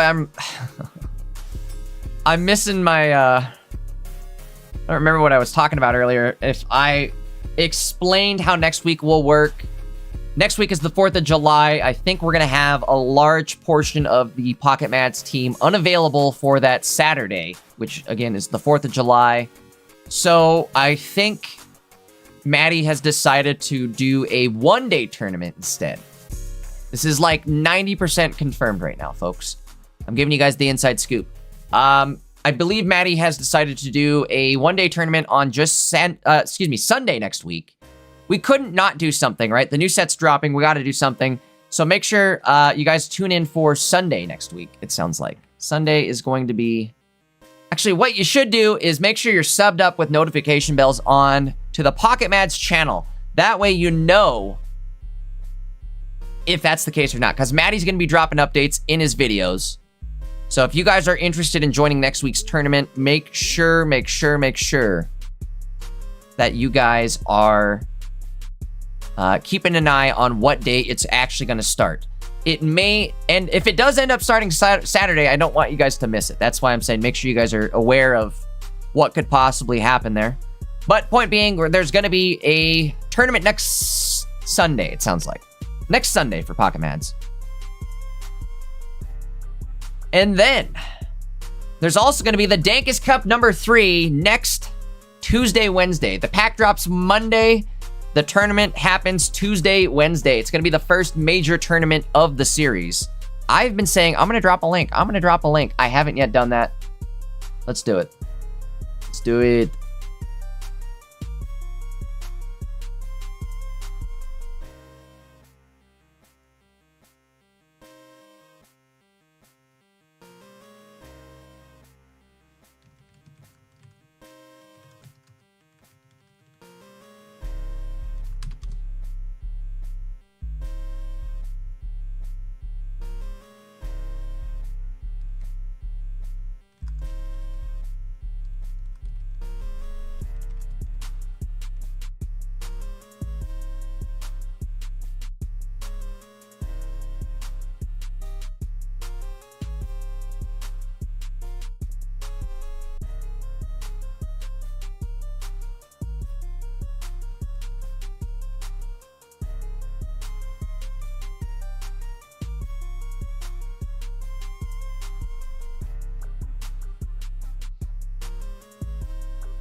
Well,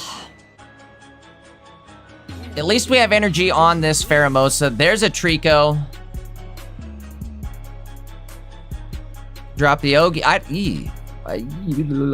Isn't that a Cyrus target? Cyrus ability? That's a good one. Instead of a liability or a Cyrus ability.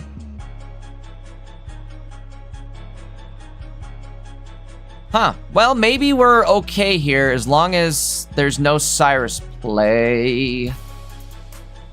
They run 2. There's not going to be a Cyrus play. They only run 1 Cyrus.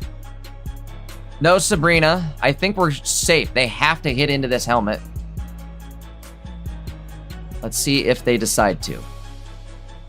I mean, if not, they're just going to get Pheromosid from the bench.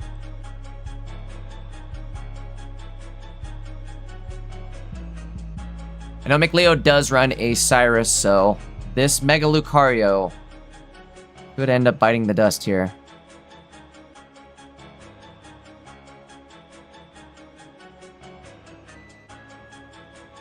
Takahiro retreats here. He's going to be way behind on energy.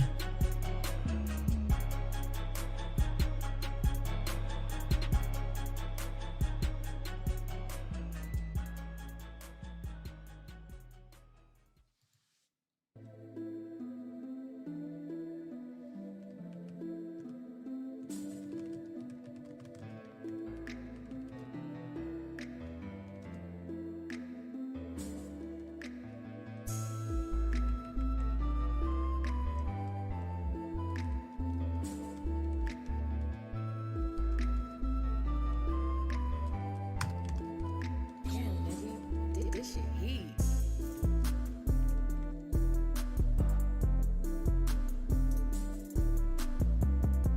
There's the Cyrus. Doesn't matter. I think that's going to be enough. Kind of a bluff play, right? And Takahiro doesn't know that we had the evolution. I think he was just going out on a gamble there. Not a lot he could do. Again, we top decked Cyrus anyways, so it was going to be over no matter what. Going to the bench, also not a great option. You're going to just be behind on energy. There's Pheromosa, which is just going to continue to ping into you.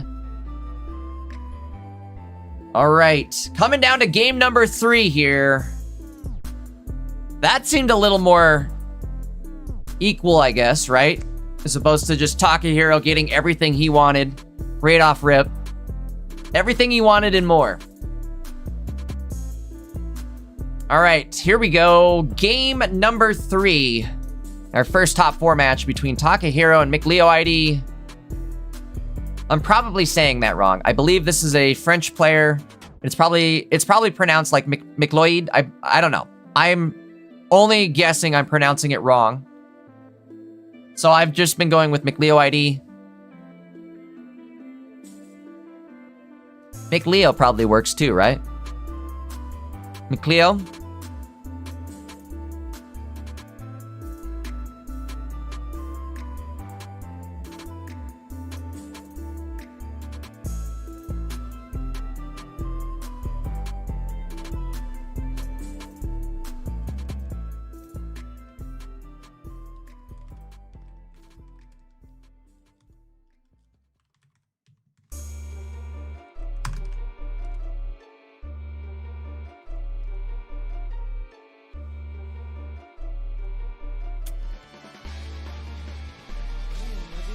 This shit heat.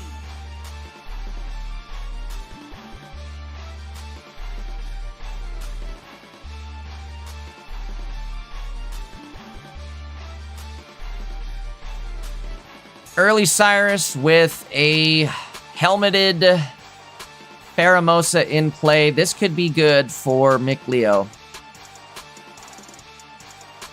His in-game name, I guess I just realized, so it's McLeod? McLeod? MC Leoid? I don't know. I'm overthinking this entirely. I think the attack went out. Maybe. Like a little lag there, but finally attack goes out. Helmet on Pheromosa, which means this Chingling goes down if it does attack into the Pheromosa. And if you do put an egg on it, it's not going to pop the egg going down like that. So not the best of starts for Takahiro, I feel like. This is definitely going to put him on the back foot.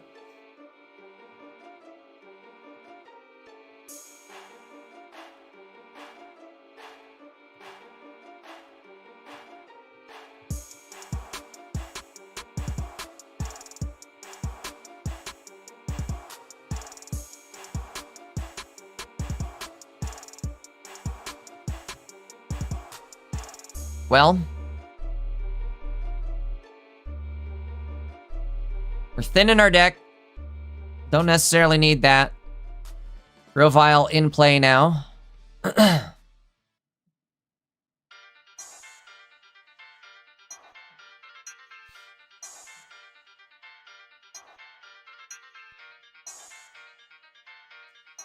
McLeod, find the...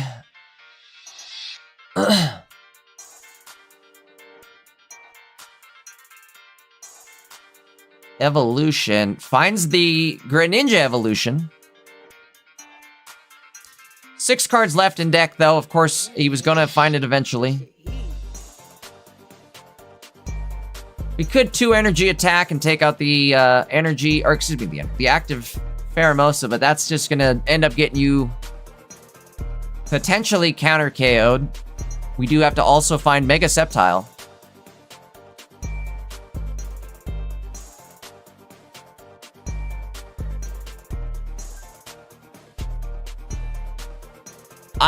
I think I just realized, too, that it's McLeod, right? McLeod? Are we sure it's McLeod? Is that how you... Yeah, it's gotta be, right? Alright, McLeod it is. Told you I was overthinking it. Speaking of overthinking it, that's looking good. What do you guys think you do at this point? I almost feel like... this... Oof. Oof. Okay, we're gonna wait a sec. We're not doing anything hasty. We need to be rash. Helmet's still on the active Pheromosa. They could Cyrus one of these 2 Grovyle slash Tricos, which is what they're gonna do. I feel like this is bait, right? Don't take the bait. Don't take the bait. Don't take the bait, baby. Actually not a bad idea, though, because they are able to KO with Riolu. That's actually crazy, right? We're, for the first time ever, seeing somebody actually utilize the... You know when there's multiple of the same basic Pokemon, and one has, like, 2 energy for some reason for its attack, and the other one has 1 energy, and everybody usually just plays the 1 energy. But now we're gonna see somebody playing the 2 energy and actually putting it to use. Whew. I like it. So once again, that was the only Cyrus in play, which means we are now gonna have to smack through the wall of Pheromosa Helmet. They're also gonna lose a bench Triolu. I think it comes down to this next play right here. Might honestly be too much damage gone. That's going to be 60 damage missing from Riolu, which I think Lucario only has, what, 190? It's going to put you at 130. No heals in the deck. I think we actually saw Takehiro's luck run out. His luck ran out.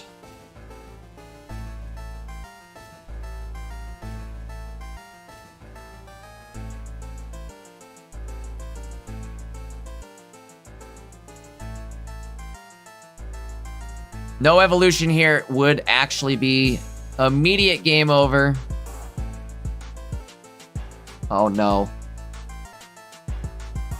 Say a little prayer. Although what he doesn't know, there's a helmet and a ready-to-go Sceptile waiting for him with a Cyrus also. It's over. This is so locked in and over, it's not even funny. Oh boy. Well... You know, how does a deck like this lose? I guess this is how it loses, right? Gosh, dang it. What a run from Takehiro, nonetheless. Big shout out to Takehiro, aka Narumi. Excellent run. Loved it. Loved the deck list. And McLeod. Moving on to the finals. We'll catch him in the finals game, but we have another top 4 to get to first. Let's head on over there and take a look.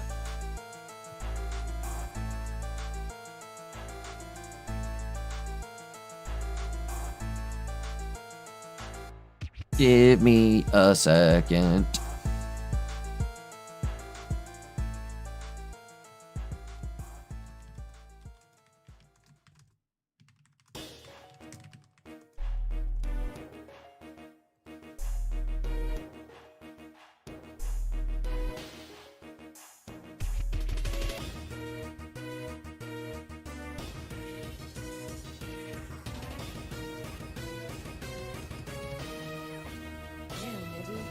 Boo da boo da boo da boo. Sorry guys, give me a sec. I'm gonna get the other match set up now. Take me just a sec.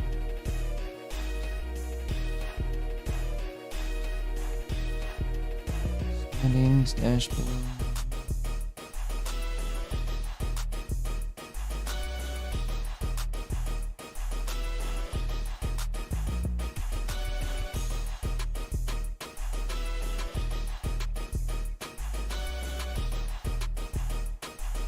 I think we want to watch Mame's POV. Mames is playing Masquerada, which I think is going to be kind of interesting. We haven't seen a whole lot of Masquerada, especially in Top Cut. We kind of got a glimpse at the Masquerada with Sceptile deck, but that ended up losing out in like the first game we watched, and that was the last game for it to be in the tournament. So we didn't get a great look at that. So let me get this set up.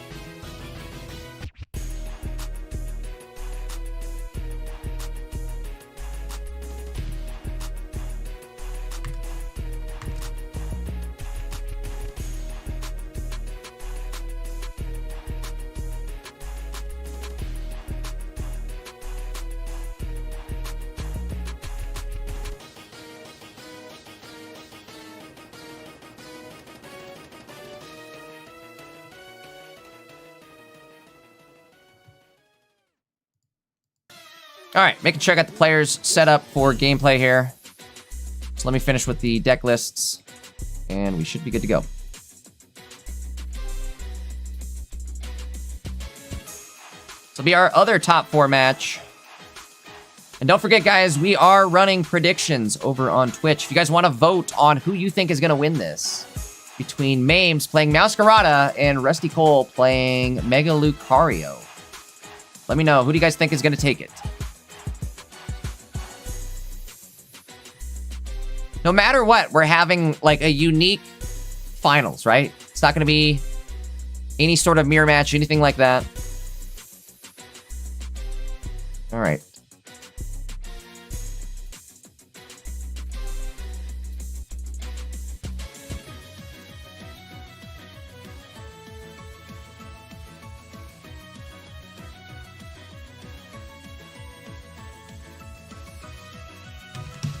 Who will win the finals? No, wait, this is the other top 4. I'm sorry, what am I doing? Who will win the other top 4? Mames. Rusty.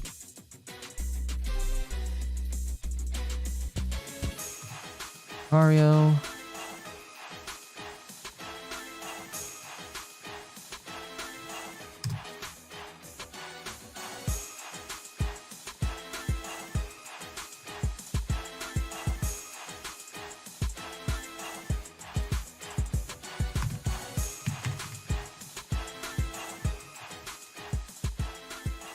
All right, they are good to start.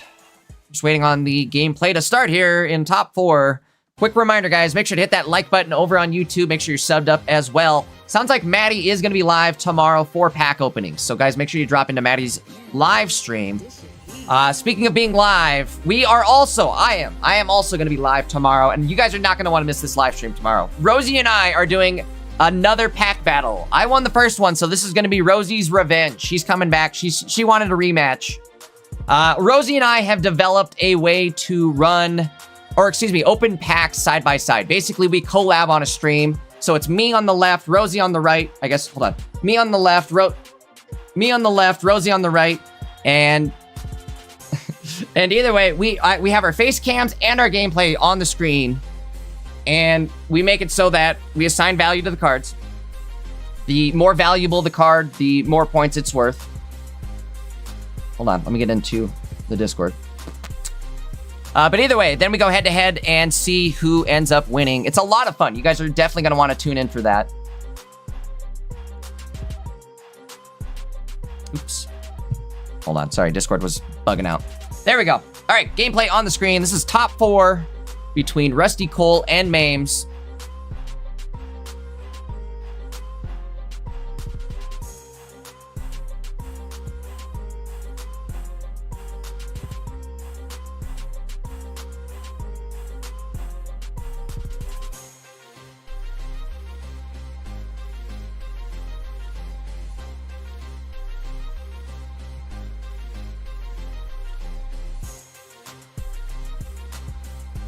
Well, I think starting with Ogi in the active is never how you really want to have to do it, but it's also not the end of the world, I feel like. We have Rare Candy into Masquerada, so we have options next turn. We can either just take the attack with Ogre Pawn, do 60 damage in the active, or we do 70 damage with Masquerada. Good thing here. I think Masquerada is going to be at a huge advantage here, if I'm not mistaken. Especially if we're playing it like this, right? We're going to be able to just retreat out, go into Masquerada. We're going to be able to set up that trick shot on the bench there. Trick shot doing 70 damage, which is going to be enough to knock out the benched Lucario if we don't move it. Could be in trouble.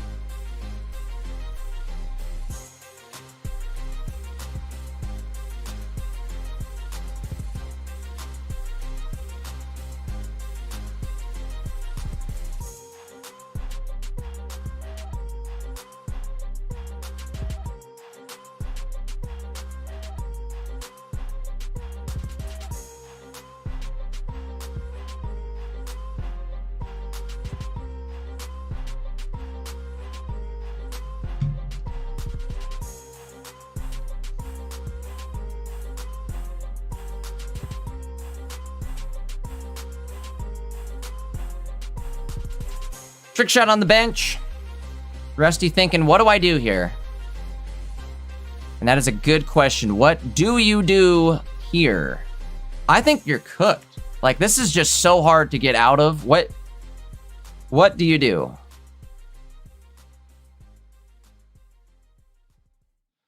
Go second, Riolu in the active. Hope you can get in Mega Lucario and just try to sweep that way. I honestly am... If a Masquerada comes out, you're just in a lot of trouble. X speed. Okay. That's what you do. That's the one card that's going to maybe save you here. Wait.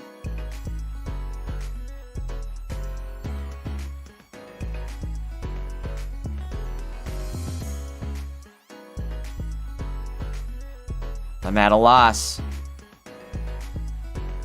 Okay, we're sacrificing the right Riolu.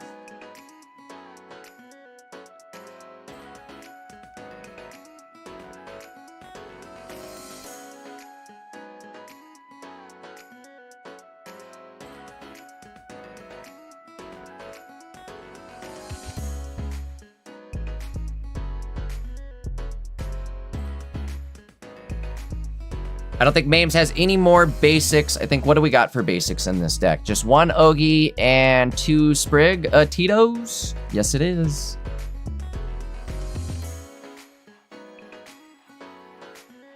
Huh. Well.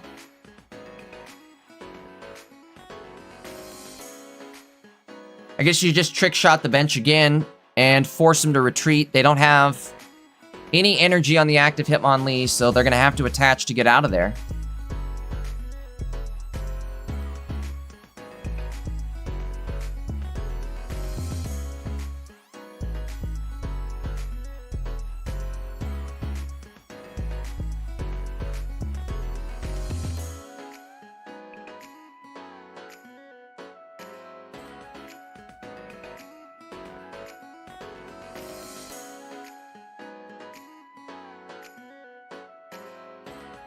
Okay, they evolved to save the Riolu, which they had to. If they didn't evolve there, well, did they have to though, I guess? This is just not ideal. Where do you want to take the damage? Do you take 70 on Lucario? You go into the active now and allow Masquerada to be the first one to attack into you.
Okay, getting a little popsicle action going here. Getting a little popsicle action going here. Hold on, we got a little popsicle pop off.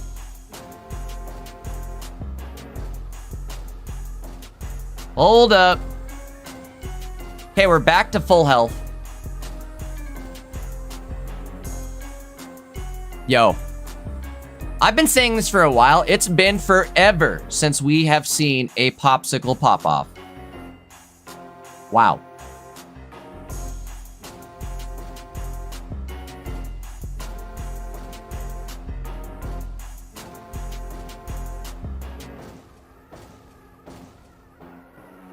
Super funny reading chat from 5 minutes ago, or however long it was.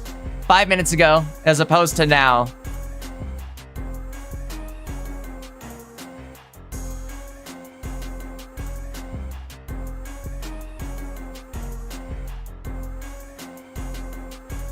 Because of that popsicle, I think we're safe here. The most damage they could do with Meowscarada is 80 damage the following turn. I guess Mames does run the... They've got to bump out of 130 HP range. Let's see what happens here. 80 damage gonna bring them down to 110. They have a popsicle that brings them up to 130. We might need two hits off the popsicle here. Let's see what happens. If Mames can find that other Meowscarada... Okay, first off, let's find out what happens with this popsicle. If this hits... Oh, I knew it was too good to be true. I knew they were building us up for an epic letdown. I knew that was about to happen.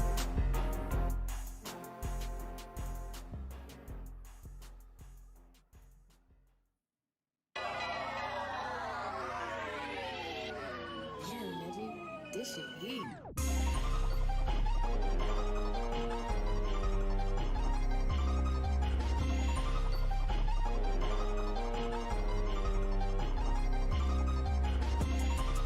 All right, let's see what happens.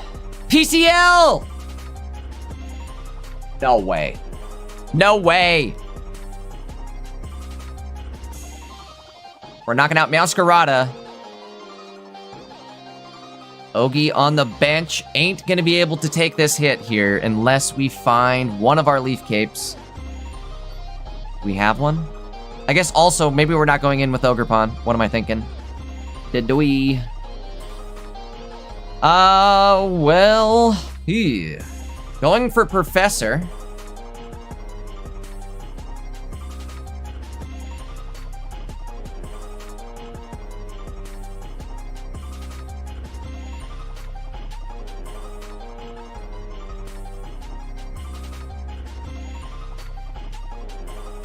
I don't think that's what you wanted to have happen, right?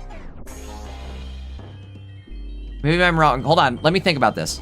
Now we go Leaf Cape on Meowscarada because you're going to hit into a helmet. You're praying. There's 4 cards left. You're praying.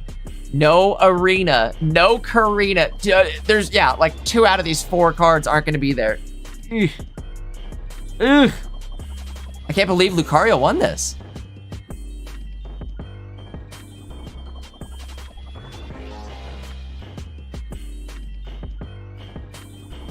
Oh my lordy lordy. Look who's turning 40-40. 170 HP. All we need... Actually, we need the Arena and Karina.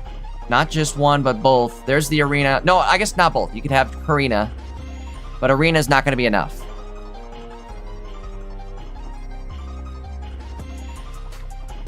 It's a Karina pose right there.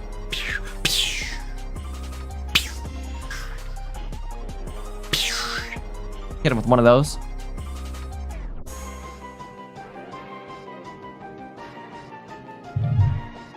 Well, I did not expect that. What a turn of events. What a game 1. Going to Rusty. This is why I'm scared. It's not that I'm like, I don't want to not play Meowscarada. I'm scared to play Meowscarada because I don't feel like I'm good at flower tricking. I'm not good at trick shots.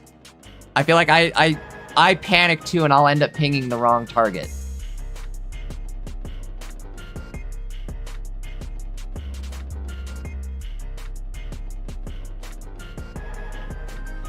I've kind of learned what you just trick shot the active. Somebody in chat said though, I'm overthinking it. Just trick shot the active, and it forces them to. It forces them into making plays, right? For the most part, it's trick shot the active.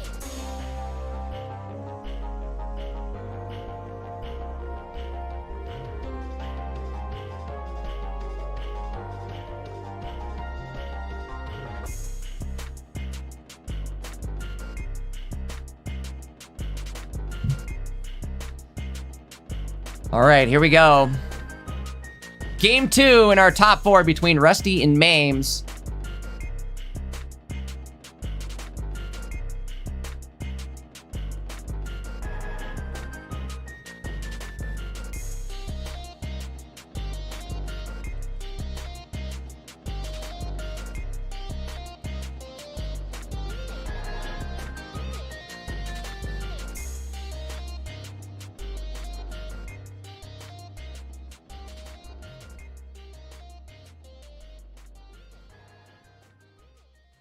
Oof. Oh my goodness, excuse me. Well, another Ogre Pawn in the active start. However, we're going turn 2. So we get energy advantage again.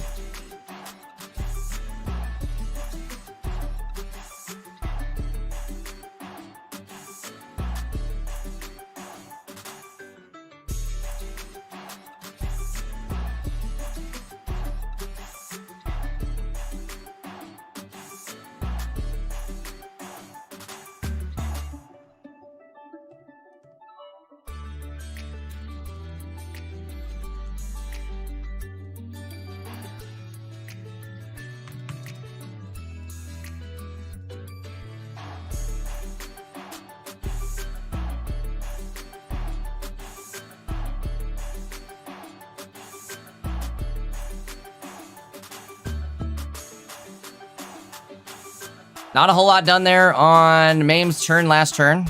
Just attach and go. Not a whole lot we could do. Uh-oh. It's looking like this might be Rusty's game.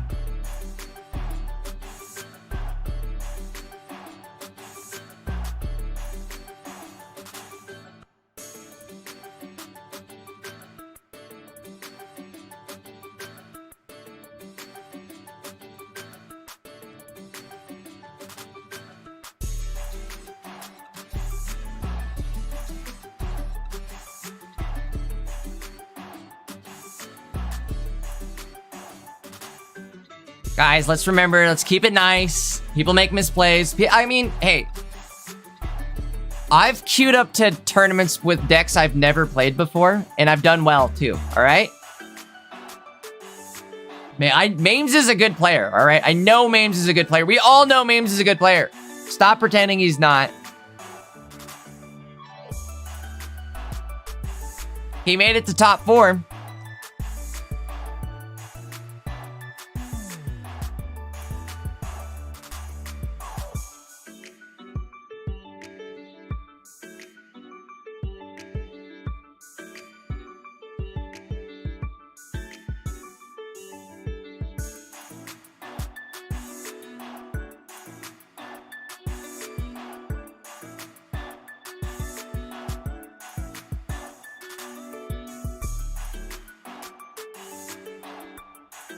Well, slow-moving game here for Mames. He hasn't had much for card draw, at least nothing going his way, it feels like.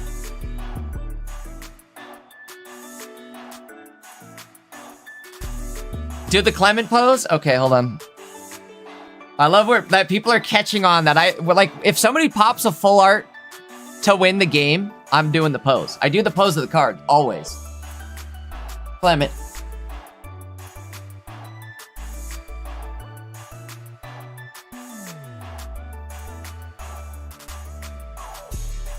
You guys notice I've got a busted pinky? It's like the straightest I can. This is how it rests. I can't. Yeah. That hurts so bad when I do that, by the way.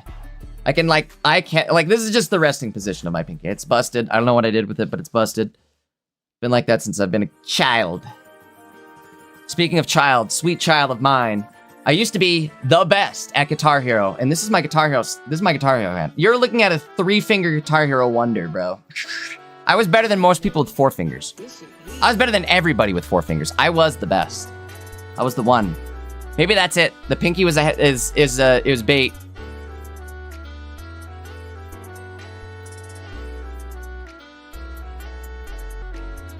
I want to get back. I should get back into Guitar Hero.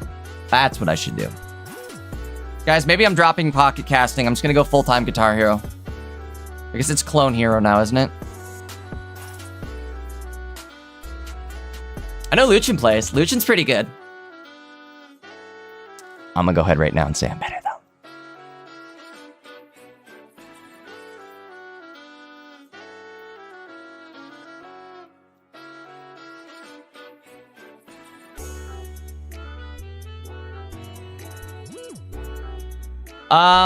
Chat, things don't get much better here. Sorry, chat. I hate to ruin it for you, spoil it for you, but things don't get better.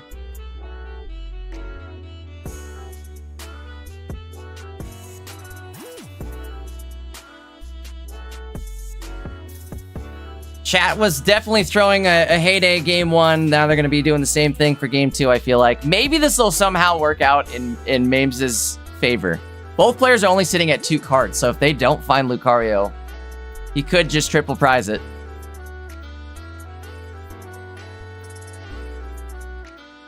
Okay, Solar Beam in the active, gonna knock out the active Riolu. Brings him down to 1 last remaining Riolu. Maybe that was the right play. To be fair? Question mark?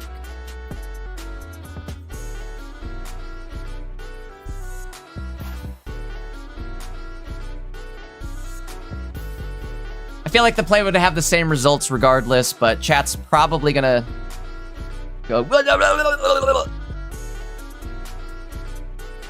Doesn't matter. We're going to game 3, okay? Game 3.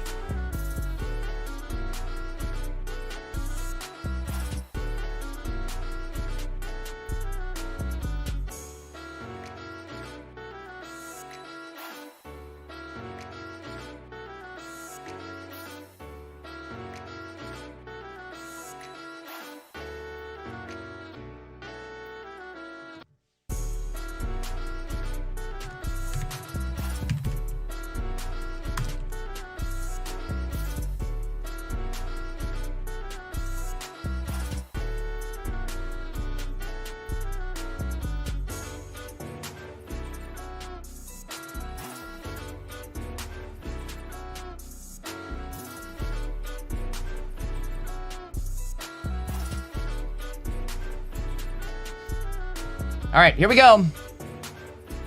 Game 3.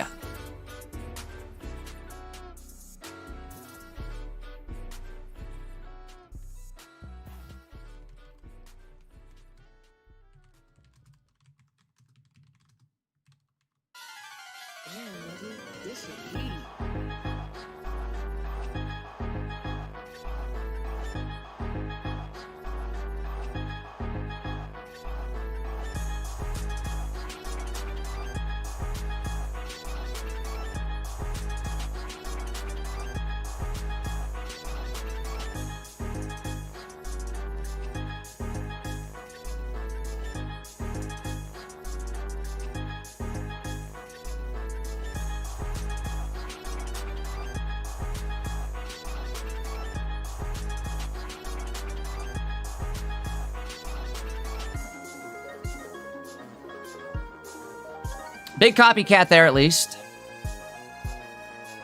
Good news is, Mames can potentially reverse copycat that hand. See if he plays any sort of card to lower his hand. Uh-oh, Luchin's in chat? Oh, no!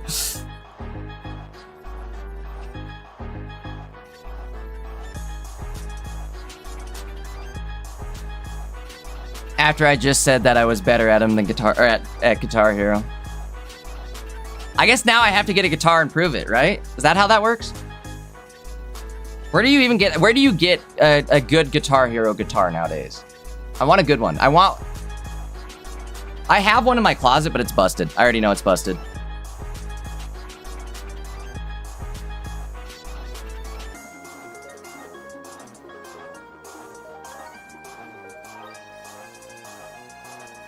All right, locking in on the game here.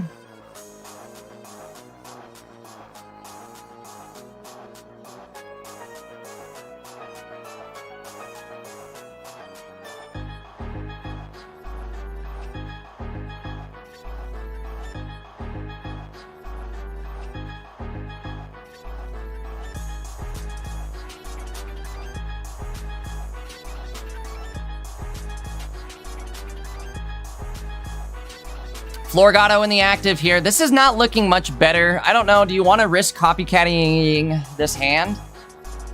I think you just sit here and don't do anything. Just stay here like a good cat. Good cat. Nobody calls it a good cat. Cats aren't good. Cats don't sit. Cats don't do commands. We have popsicles, so maybe the helmet play makes sense. I don't know. I wasn't a big fan of that attack right there. Me personally, not a big fan. I guess I get why they did it though, because if they evolve into the one prizer Masquerade, it puts it at under 60 HP. You guys get where I'm going with that? The problem with that though is, wait, what?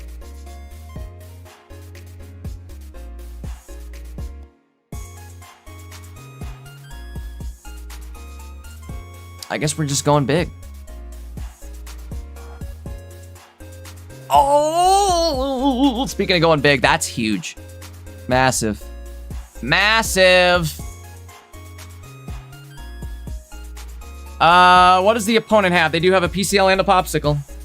However, they only have 2 cards in hand.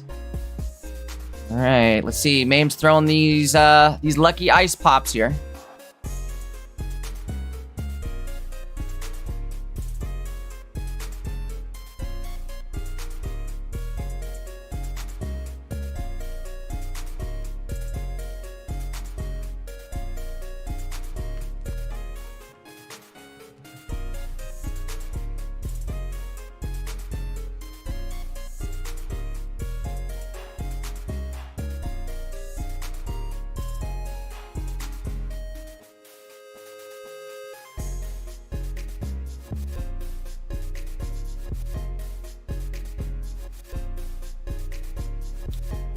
$140 HP attack on the active.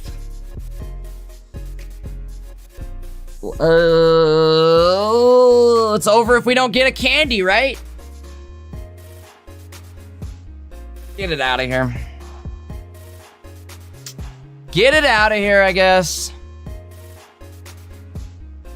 Well, Rusty Cole moving on to the finals. Still a great run from Mames. Undefeated with Masquerada. All right, I don't care. Chat, you guys can talk all the crap you want. I'm a big Mames fan myself. Always puts on content every time I've ever watched him play. You know, like I said, people queue into tournaments with decks they don't play with. I've done it a handful of times. Or, you know, don't have a whole lot of experience with. I would have done the same thing. This is why I don't play Masquerade. See? Do you guys get it? Do you guys understand now? Thank you, Mames, for proving my point that this is why I don't play Masquerada. I paid Mames to do that.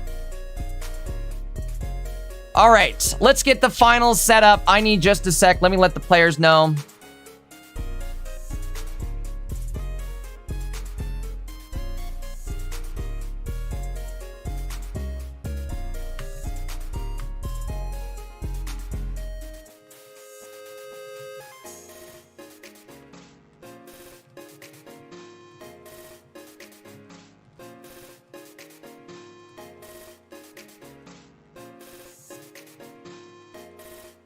Okay.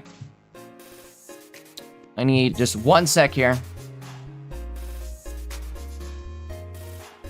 We are getting the deck list. Everything all set up here. Should be just a sec. Bop, boom, bam.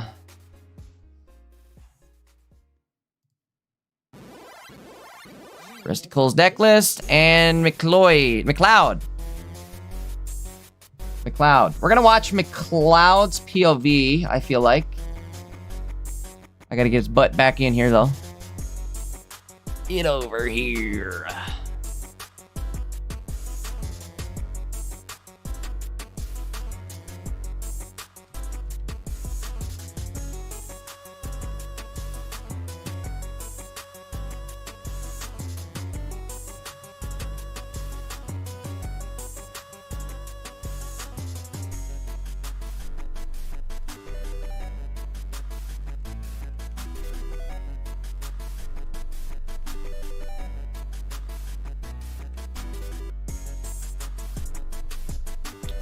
Sorry for the typing. Again, guys, give me just a second. Everything kind of swapped over here. Should be done in just a moment.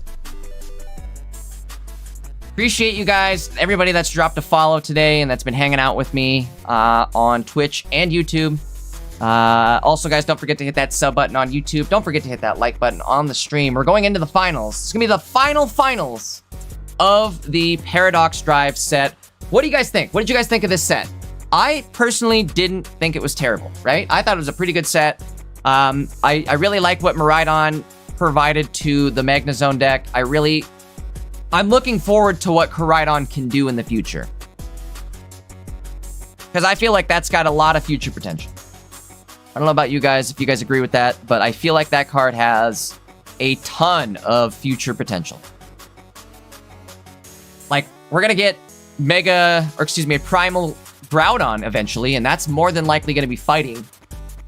And if that's the case, I mean, you know, imagine those two cards working together. That's the dream.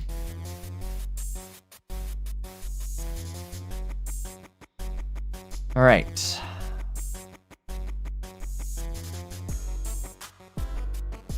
Cloud. And Rusty. Rusty's already here. We don't have to do anything. Perfect.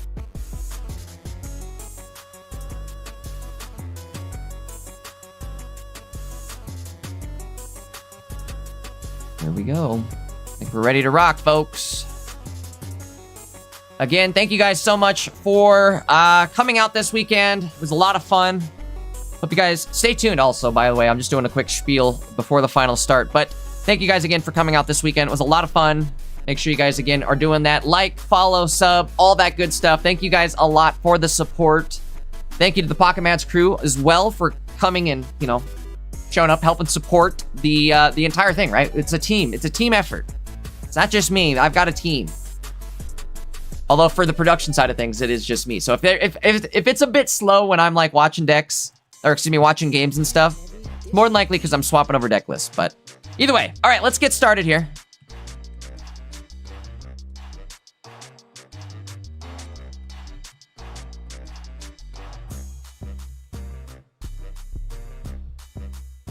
Right. We're going to be doing predictions too. Get over to Twitch right now and go enter your points in the on Twitch. Go enter your prediction vote. Who will win the finals? Is it going to be Mega Cario or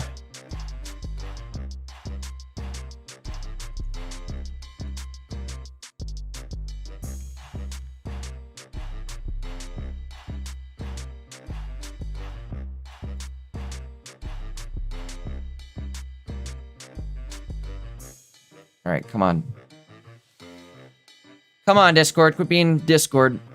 Some reason, like when I pop the windows out to capture the gameplay, they act a little goofy. Either way, we're good.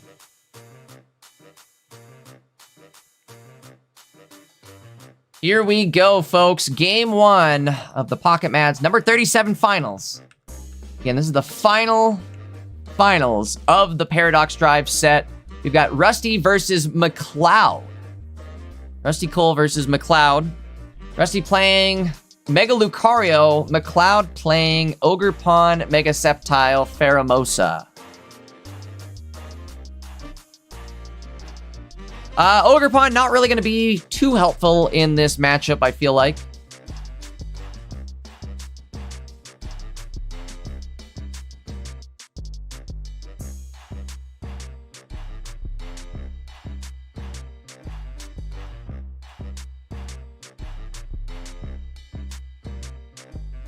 And speaking of Ogrepon, there it is. No sense in placing the Ogrepon now.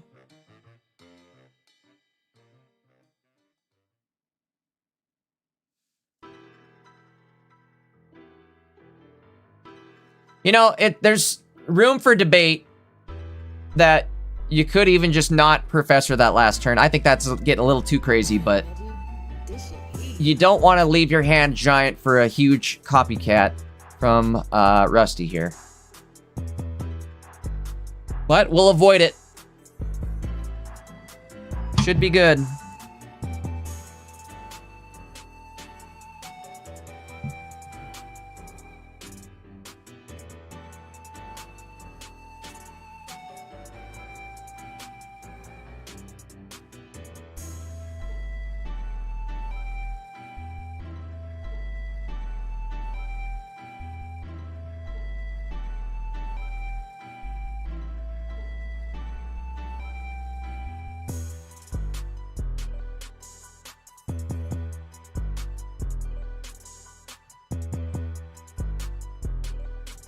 While we're waiting on these plays here, kind of theorizing what the next set might bring for us. Next set happening on Monday.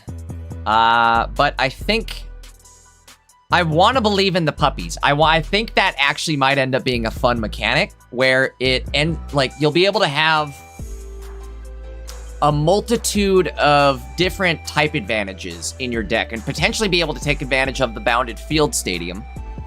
And with Bounded Field plus stacking the puppy pile mechanic, you can hit for insane numbers, like 300 damage or something. Insane. A lot of... basically, you're one-shotting everything that you have type advantage into. I don't know. I want to believe that the puppies could be an actual real fun deck. I want to believe so bad. I've got a few ideas in my brain, but I've got to see the rest of the pack to really, know how it's all going to work. Right now, I think there's 5 different Pokemon that have that puppy pile mechanic. There's the 4 in the trailer plus Lillup. I think it has the same mechanic as well. Which means you can play it with Stoutland. Whoa. I gotta be quiet. You guys don't steal my cooks. I gotta be quiet. Tune in for the pack openings. I'm going to be doing a pack battle against Rosie on tomorrow night. I guess tomorrow's Monday. The pack drops tomorrow? It's like Christmas. All I got to do is go to sleep, wake up, and have fun tomorrow. I can't wait. Can't wait. Oh my god, I can't wait. But either way, tomorrow going to be a lot of fun. I'm going to do our second pack battle up against Rosie where we go head-to-head opening packs. Make sure you guys tune in for that. It'll be over on my YouTube channel, and then Rosie and I are going to collab on Twitch, and we will both be streaming it over on Twitch as well. But again, we'll collab it on Twitch, so just tune in to either me or Rosie, and you guys will be able to catch the pack battle. Again, we're going to have both our gameplay on the screen, and both our face cams on the screen, so you guys can see everything. You can see our reactions to the cards we open. You can see the cards that we're opening. You can see my cards, Rosie's cards, my face, Rosie's face, all at the same time. We've got it all worked out so that it's going to be extremely fun, extremely cool. It'll be the coolest pack opening live stream on the internet tomorrow. I guarantee it. I triple promise guarantee, triple dog guarantee it. Come hang out with us tomorrow, guys. That's what I'm saying. Come hang out with us tomorrow. It'll be a lot of fun. Well, Rusty looking pretty strong here with the Lucario in the active. Going to hit for 90. We're going to take out the Grovyle. It's a Grovyle, right?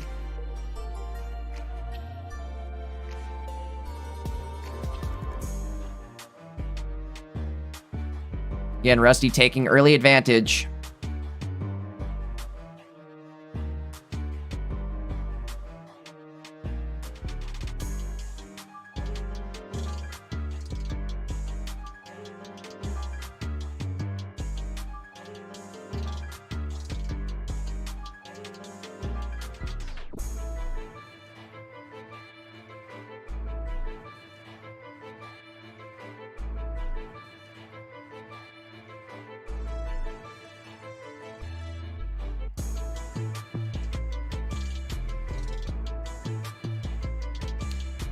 Well, we at least have our second Trico almost ready to Trigo. Mega Lucario. Actually, McLeod's looking pretty good here, right? Do we have a heal? PCL and a Popsicle. PCL could bump you up to 160, but you're gonna hit into a helmet?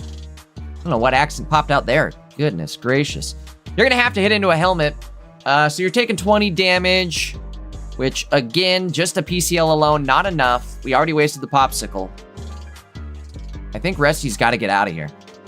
But it doesn't matter. Again, what he doesn't know, he doesn't know. There is a Cyrus in play. You don't know, you don't know. Never mind. Is it enough? You know what it is enough for is to retreat and go into...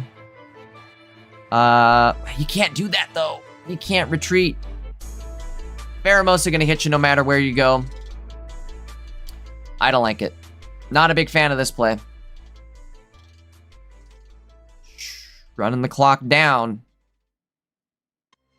All right, we're looking at the discard pile there. At least that's 30 damage off of Mega Sceptile's insane 210 HP pool. Health pool? I don't think that's right.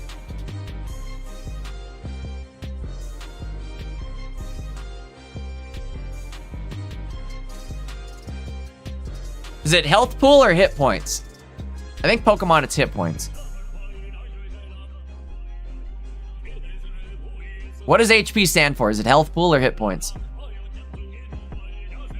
I guess health pool is right for certain games, right? Probably not Pokemon. I think Pokemon's hit points, but I think for certain games it's referred to as a health pool. Isn't it? Or am I just making things up? Am I gaslighting you guys? I'm good at that. I'm really good at gaslighting the chat. It's my favorite thing to do.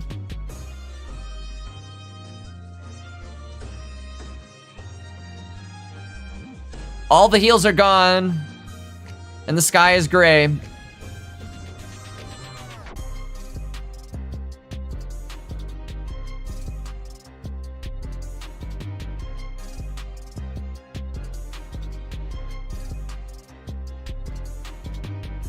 This helmeted Pheromosa is causing problems, dude. Holy moly.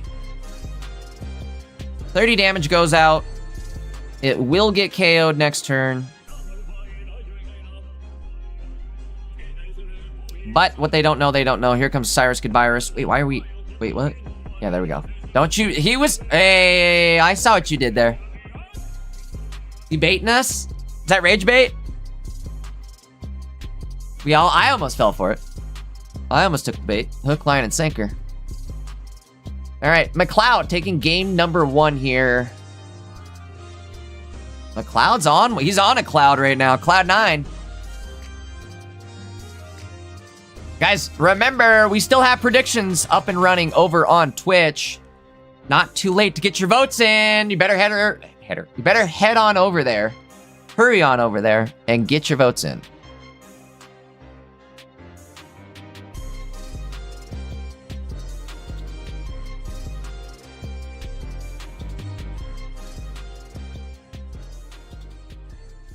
Wrong button. There we go.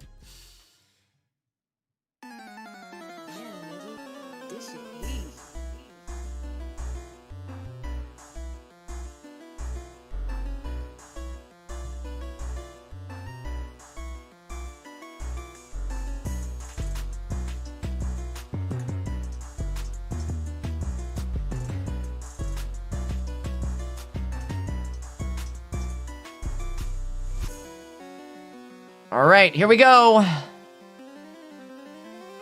Game number 2 in the Pocket Mats finals between Rusty Cole and McLeod.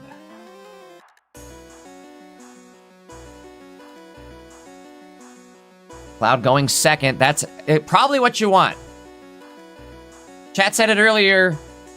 Between both of these decks, I think going second is the better advantage. I think the energy advantage is going to help you more than going first is. Like, you don't really get an evolution advantage.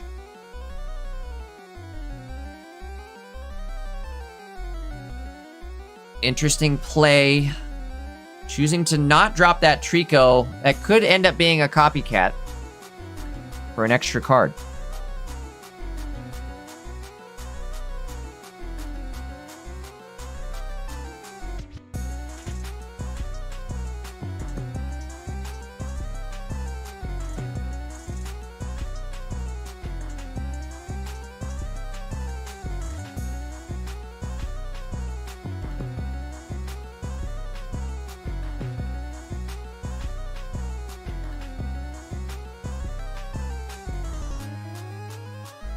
That's funny. I'm actually getting a bunch of different responses for the HP. What does HP stand for? Health points? Could be. Let me Google it real quick. What does HP stand for in Pokemon? Again, I think it changes. I don't want to say I called it, but I freaking called it. In Pokemon, HP stands for hit points. Or health points, actually. It does say or health points. I did say health pool, but I corrected myself. And I not necessarily corrected myself, but I did, like, elaborate and say that in Pokemon, I do believe it is hit points.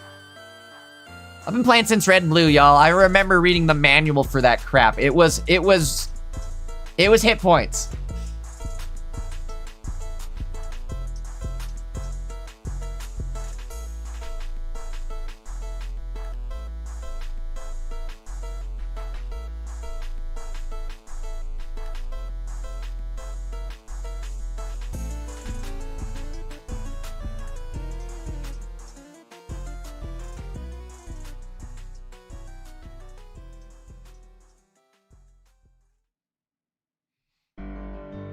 Chat makes a good point. So it's the last set of, or excuse me, the last tournament of this set. And in the finals of this tournament, we have cards from the last set or the previous sets. You know what I mean? Like we have previous sets finales in this set. All right, let's see what we're gonna do here. We're gonna go big with the Rare Candy Mega Sceptile. And then we're looking pretty good here for McLeod. I don't know. This is looking pretty good. Cyrus in hand. Pheromosa with the helmet on. The wrong Riolu is in the active.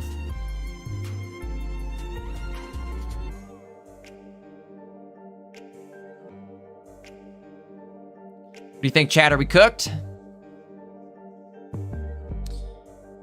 Fries in the bag or what?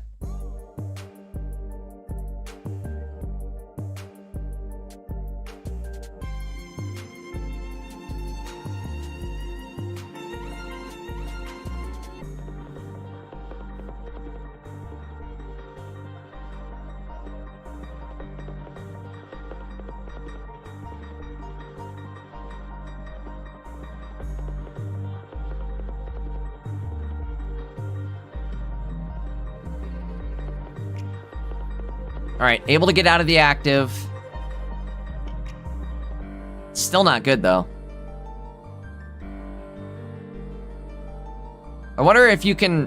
Do you think Rusty's bluffing? Do you think he has Mega Lucario in hand and he's just not going to drop it? Oh, he has it. There it is.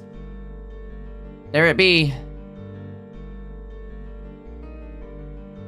I was just going to say, if he doesn't have it, maybe you could just rush with Mega Sceptile this turn and go and knock out the Zygarde instead of just trying to, like, get the KO with Pheromosa in 2 turns. Because it's a 2-tap with Pheromosa, even with type advantage. Kind of, I guess. Actually, it puts the Zygarde at 20 health, which then, if they attack into Pheromosa, it's a double KO.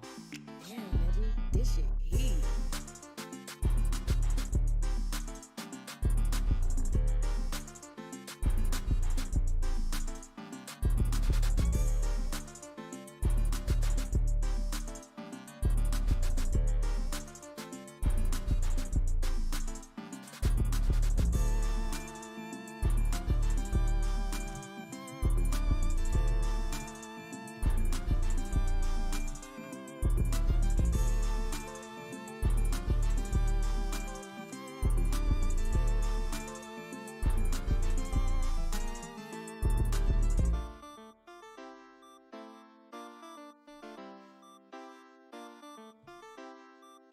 All right.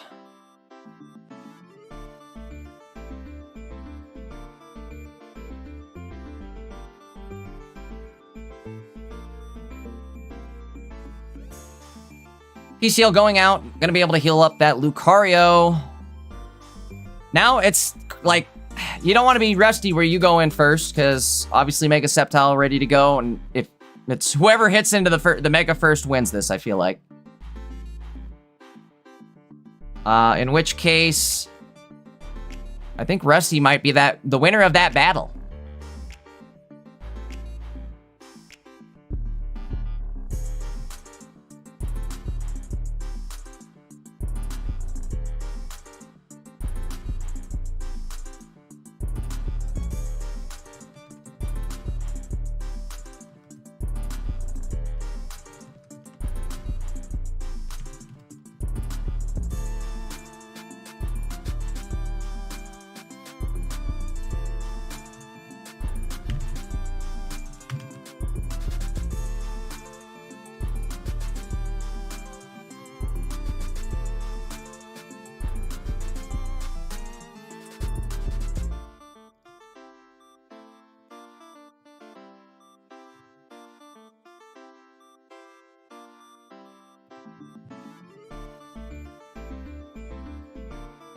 Well, oh, we're going big. Going big mode. Gonna hit for 160. We got a helmet on. Well, not sure you can avoid this one. You do have the forest, but, well, I mean, what are we gonna do with it? The forest and then what?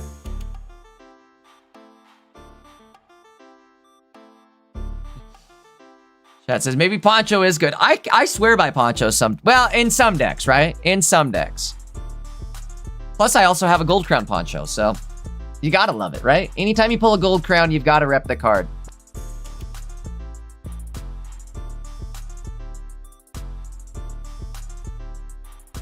Ziggo is on a 10-stream streak. Ziggo, that's absolutely insane. Thank you, brother. Ziggo is easily one of my best supporters, but I would also go on and say he's probably one of my best friends that I've made through this game. Dude is definitely awesome. He's helped me out with a ton of stuff, especially with, like, setting up my tournaments and stuff, or helping run the tournaments. Big shout out to Ziggo. Big shout out to Colin as well for the help on the tournaments. I can't just give all the credit to Ziggo. It's a team effort. And not just Ziggo, too. I do have other judges, too, right? Luckily, Maru and Crusher have been kind enough to be able to help run the tournaments with me as well. It's basically, we're all family here, right? We're all family. It's my Pocket Mats family. Love y'all. But let's see. We are locking in. Oops, let me get that off the screen. Locking in for game number 3 here in the finals. Wouldn't have it any other way. Is that the name? Or the name of the game? The motto? Here we go.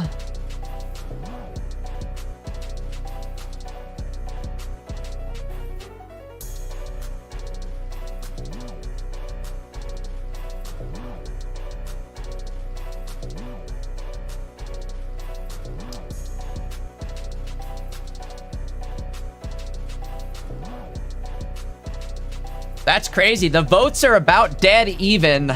As far as the predictions go, it looks like we have a slight leaning towards McLeod with Mega Sceptile. McLeod sitting at 51%, Rusty sitting at 49% with Mega Lucario.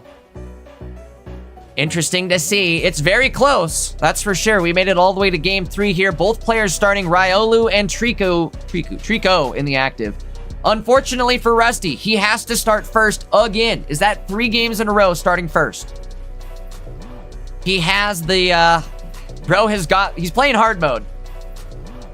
Between these two decks, I think we just kind of determined that whoever goes second has the advantage. Energy advantage definitely weighs heavier than evolution advantage.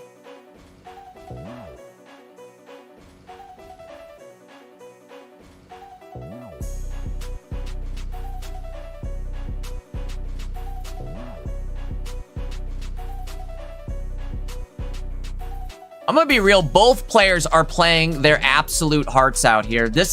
We've been fortunate enough to watch a few games from both of these players.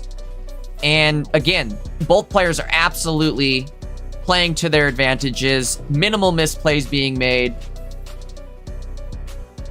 This is Pocket at the highest level. Interesting choice to not drop the Ogre Pawn. But we gotta trust McLeod. He knows what he's doing, right? Okay, my goldfish brain can't remember. I saw the X speed in the discard pile. Did we play it before we copycatted? Is that what happened there? I don't remember.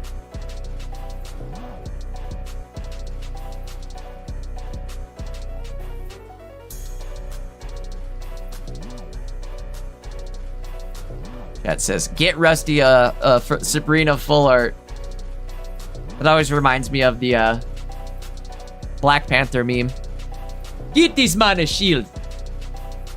Get this man a Sabrina.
Damn, nigga, this shit heat.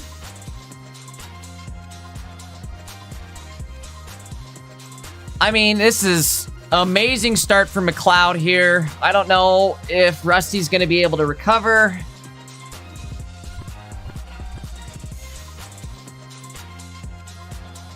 The other problem too is we have a Grovile set up now to hop in and just do 50 damage to the bench, and it's only a 1 prize pointer. We could afford to lose it.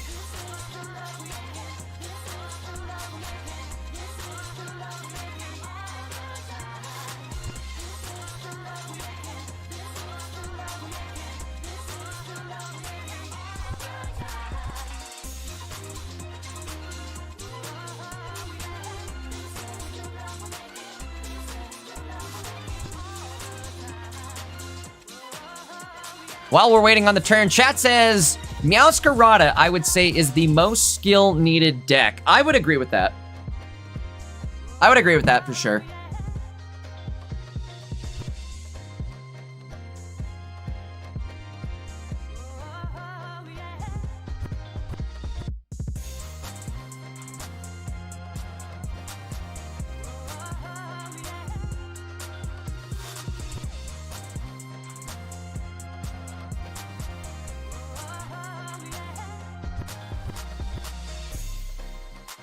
You know, maybe not actually. Maybe like Dark Ninja. I think Dark Ninja is really like skill expression deck. I don't know if we can count that because it kind of fell off this season, but like Dark Ninja is really hard to play.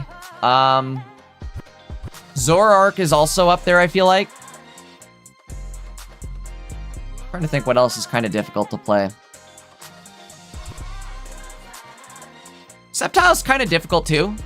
Can be? Question mark. I feel like there's a lot of like flexibility in how you can play Sceptile, and that's what makes it difficult.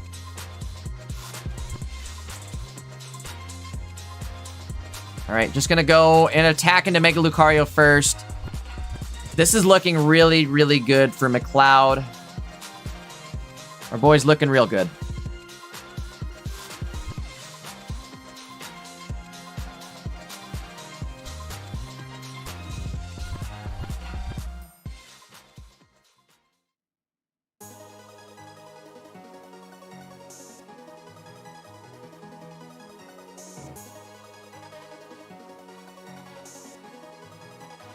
Damn, nigga, this shit heat.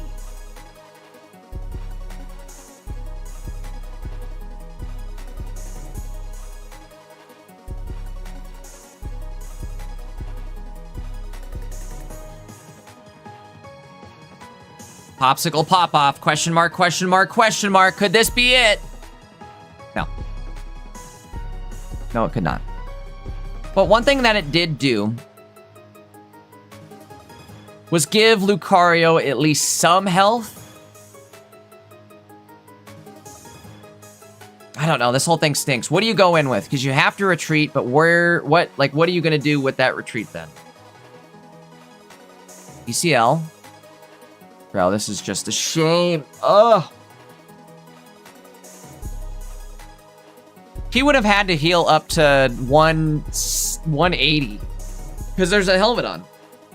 So you would have had to have been at 160 HP to survive. Or excuse me, 180. Take 20 damage from the helmet, bumps him down to 160, which, you know, he's going to take 140 from the damage. He would have had to have done it. Yikes. All right, well, that'll do it, folks. Do the pose with me, everybody. Oh, wait, I'm doing it backwards. Wrong hand. I always got to remember it's left hand. Damn, that's sick.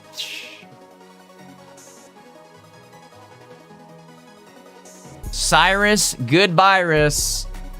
In game 3, McLeod wrapping it up. That'll be it, folks.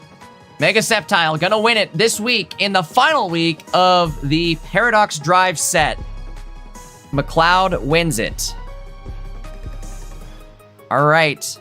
Grats to both players. Grats to Rusty. Rusty also, I will 100% agree with that Rusty was playing insane. Like, both players are playing to their utmost, like, potential. That was Pocket at the highest level right there.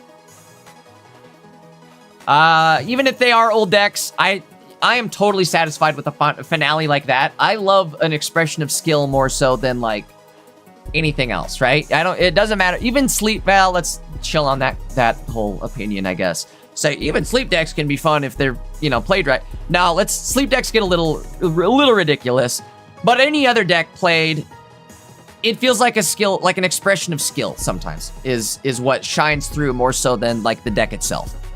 But either way, guys, let's take a look at the final standings here and see just who won and, you know, and what.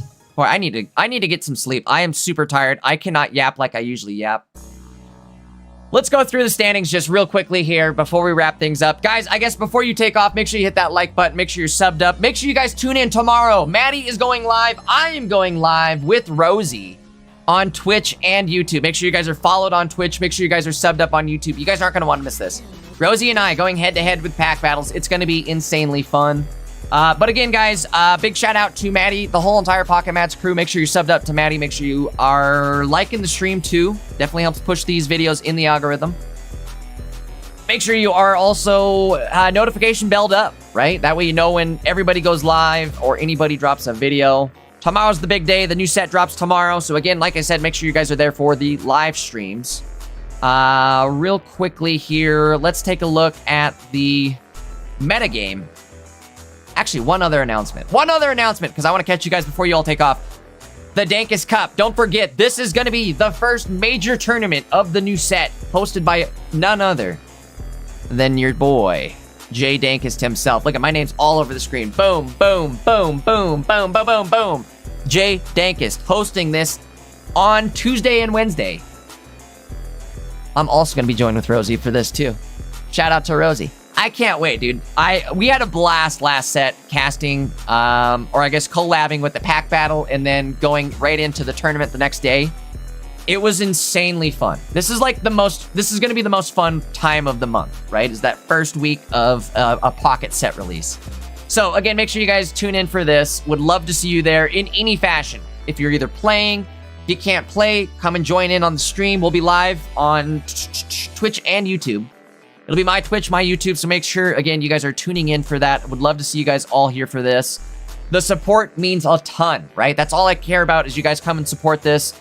I want to continue hosting tournaments like this, and I want the tournament scene to thrive. So again, guys, if you can tune in for this, please do. Come show your support. Would mean a lot. All right, now let's get back over to the Pocket Mads standings real quickly. We'll run through top 10, and then I'll take a quick glance at metagame, and we'll let Maddie break it down in the Meta Monday video. Chat says, give me my points. All right, hold on. Let me wrap up the prediction over on Twitch. Congrats to everybody that won. Chat was right. You guys have said Mega Sceptile. McLeod was going to take it with a 51% advantage, just by 2%. And we're going to give it to him. All right, guys. Congrats on the points there. Thanks again. If you guys haven't followed up over on Twitch, make sure to do that. That's where you get your channel points. Okay, going down the list. Let's take a look. First place, we had McLeod with Mega Sceptile Ogerpon. Second, we had Rusty with Mega Lucario. Third was Mames with Meowscarada EX. Going in fourth place was Takahiro, aka Narume, with Lucario Greninja. Coming in fifth was Spookador with Zoroark Mega Absol. Really surprised we didn't see more Zoroark Mega Absol anywhere. But Spookador still, holding it down. Showing that the deck is fun, is good, is strong, is tournament capable, tournament viable. Making it all the way to fifth place. Below that is Eternal TCG, the homie, the one to beat me, the only one to beat me. Playing Mega Lucario as well. Razumoka playing Hydreigon Mega Absol, coming in seventh place. Crazy, we still have Hydreigon Mega Absol. Again, when we don't respect Chinglings, things like this happen, right? Coming in 8th place, Magikarp Fish, Mega Altaria Greninja. I think, okay, so here's our Chingling decks, right? Mega Altaria and Greninja with Chingling. 9th place is Mega Alana with Mega Lucario. And like I said, 10th place, again, was Mega Altaria Greninja. But, yeah, that's going to be it. An honorable mention here, I suppose, is 11th place, Kira playing Meowscarada Mega Sceptile. Another honorable mention I want to give out real quick, because this one was super fun to watch earlier. Where'd they end up? Frog EX Zorino. Let's take a quick look at the deck list. I just want to show you guys this one. This one was a lot of fun. Froakie, Frogadier, Greninja, Walking Wake, and then Double Professor, Sada, all this good stuff here. But either way, Walking Wake, 2 energy, fire and water, does 60 damage up to the front and 20 to the bench. Combined with Greninja, it gets a little crazy, right? You can also attack with Greninja in this deck, running water energy. So this one's got a lot of ping potential, and it basically locks the opponent out of being able to set anything up on the bench. The problem is nothing has a lot of health. So once a Mega gets online, you're kind of cooked. But, alright guys, I think that's basically it for the standings here. Maddie's going to go through these more in detail, so again, keep an eye out for that video. I believe dropping tomorrow. Let's take one last glance at the metagame tab before we head out. I just want to see who showed up with what and how well it all did. The top deck of the week was Hydreigon Mega Absol, but the win percentage, sub 50. Not great. Second place, Miraidon Magnezone, way sub 50. Not great. Third place, Mega Altaria Espeon, Sleep Scam, almost at 40%. Really not great. Really not great. I don't think we had many Sleep Scam players make it to Top Cut, let alone make it high into Top Cut. Mega Lucario coming back this week at an almost 54% win rate. Mega Lucario is just a good card. It's on the level of Mega Altaria, where it's one of the best Megas in the game, hands down. In fact, chat, what do you think is the best Mega in the game? I'm going to lean towards Mega Altaria.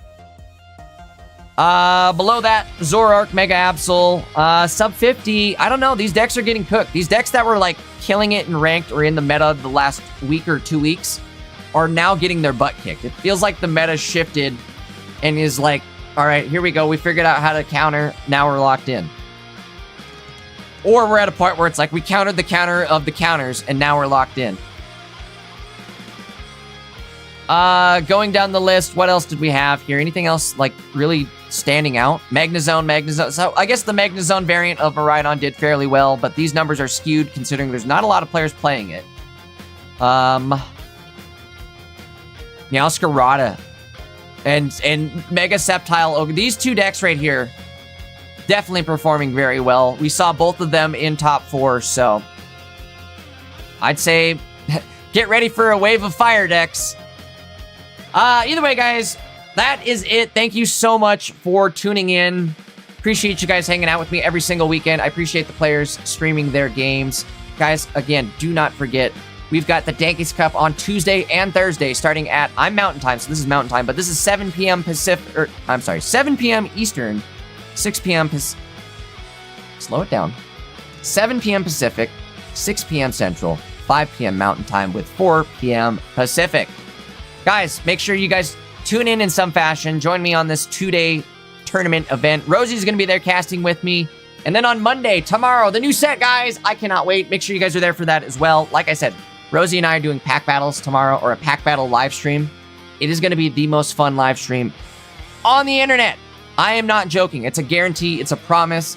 I mean, it's a money back guarantee. If you guys aren't satisfied, well, come to the stream and tell me. I'll see you guys all tomorrow. Thanks again for hanging out. It was a great tournament. Great way to wrap up the end of Paradox Drive. Thank you again to the entire Pocket Mats crew and everybody who came and hung out this weekend. I will see you guys next weekend. Actually, I'll see you guys all week long. It's going to be a busy week. Tune into the live streams. Check out the videos. I'll see you guys in the next one. Probably in the live stream. You guys have a great one. Adios.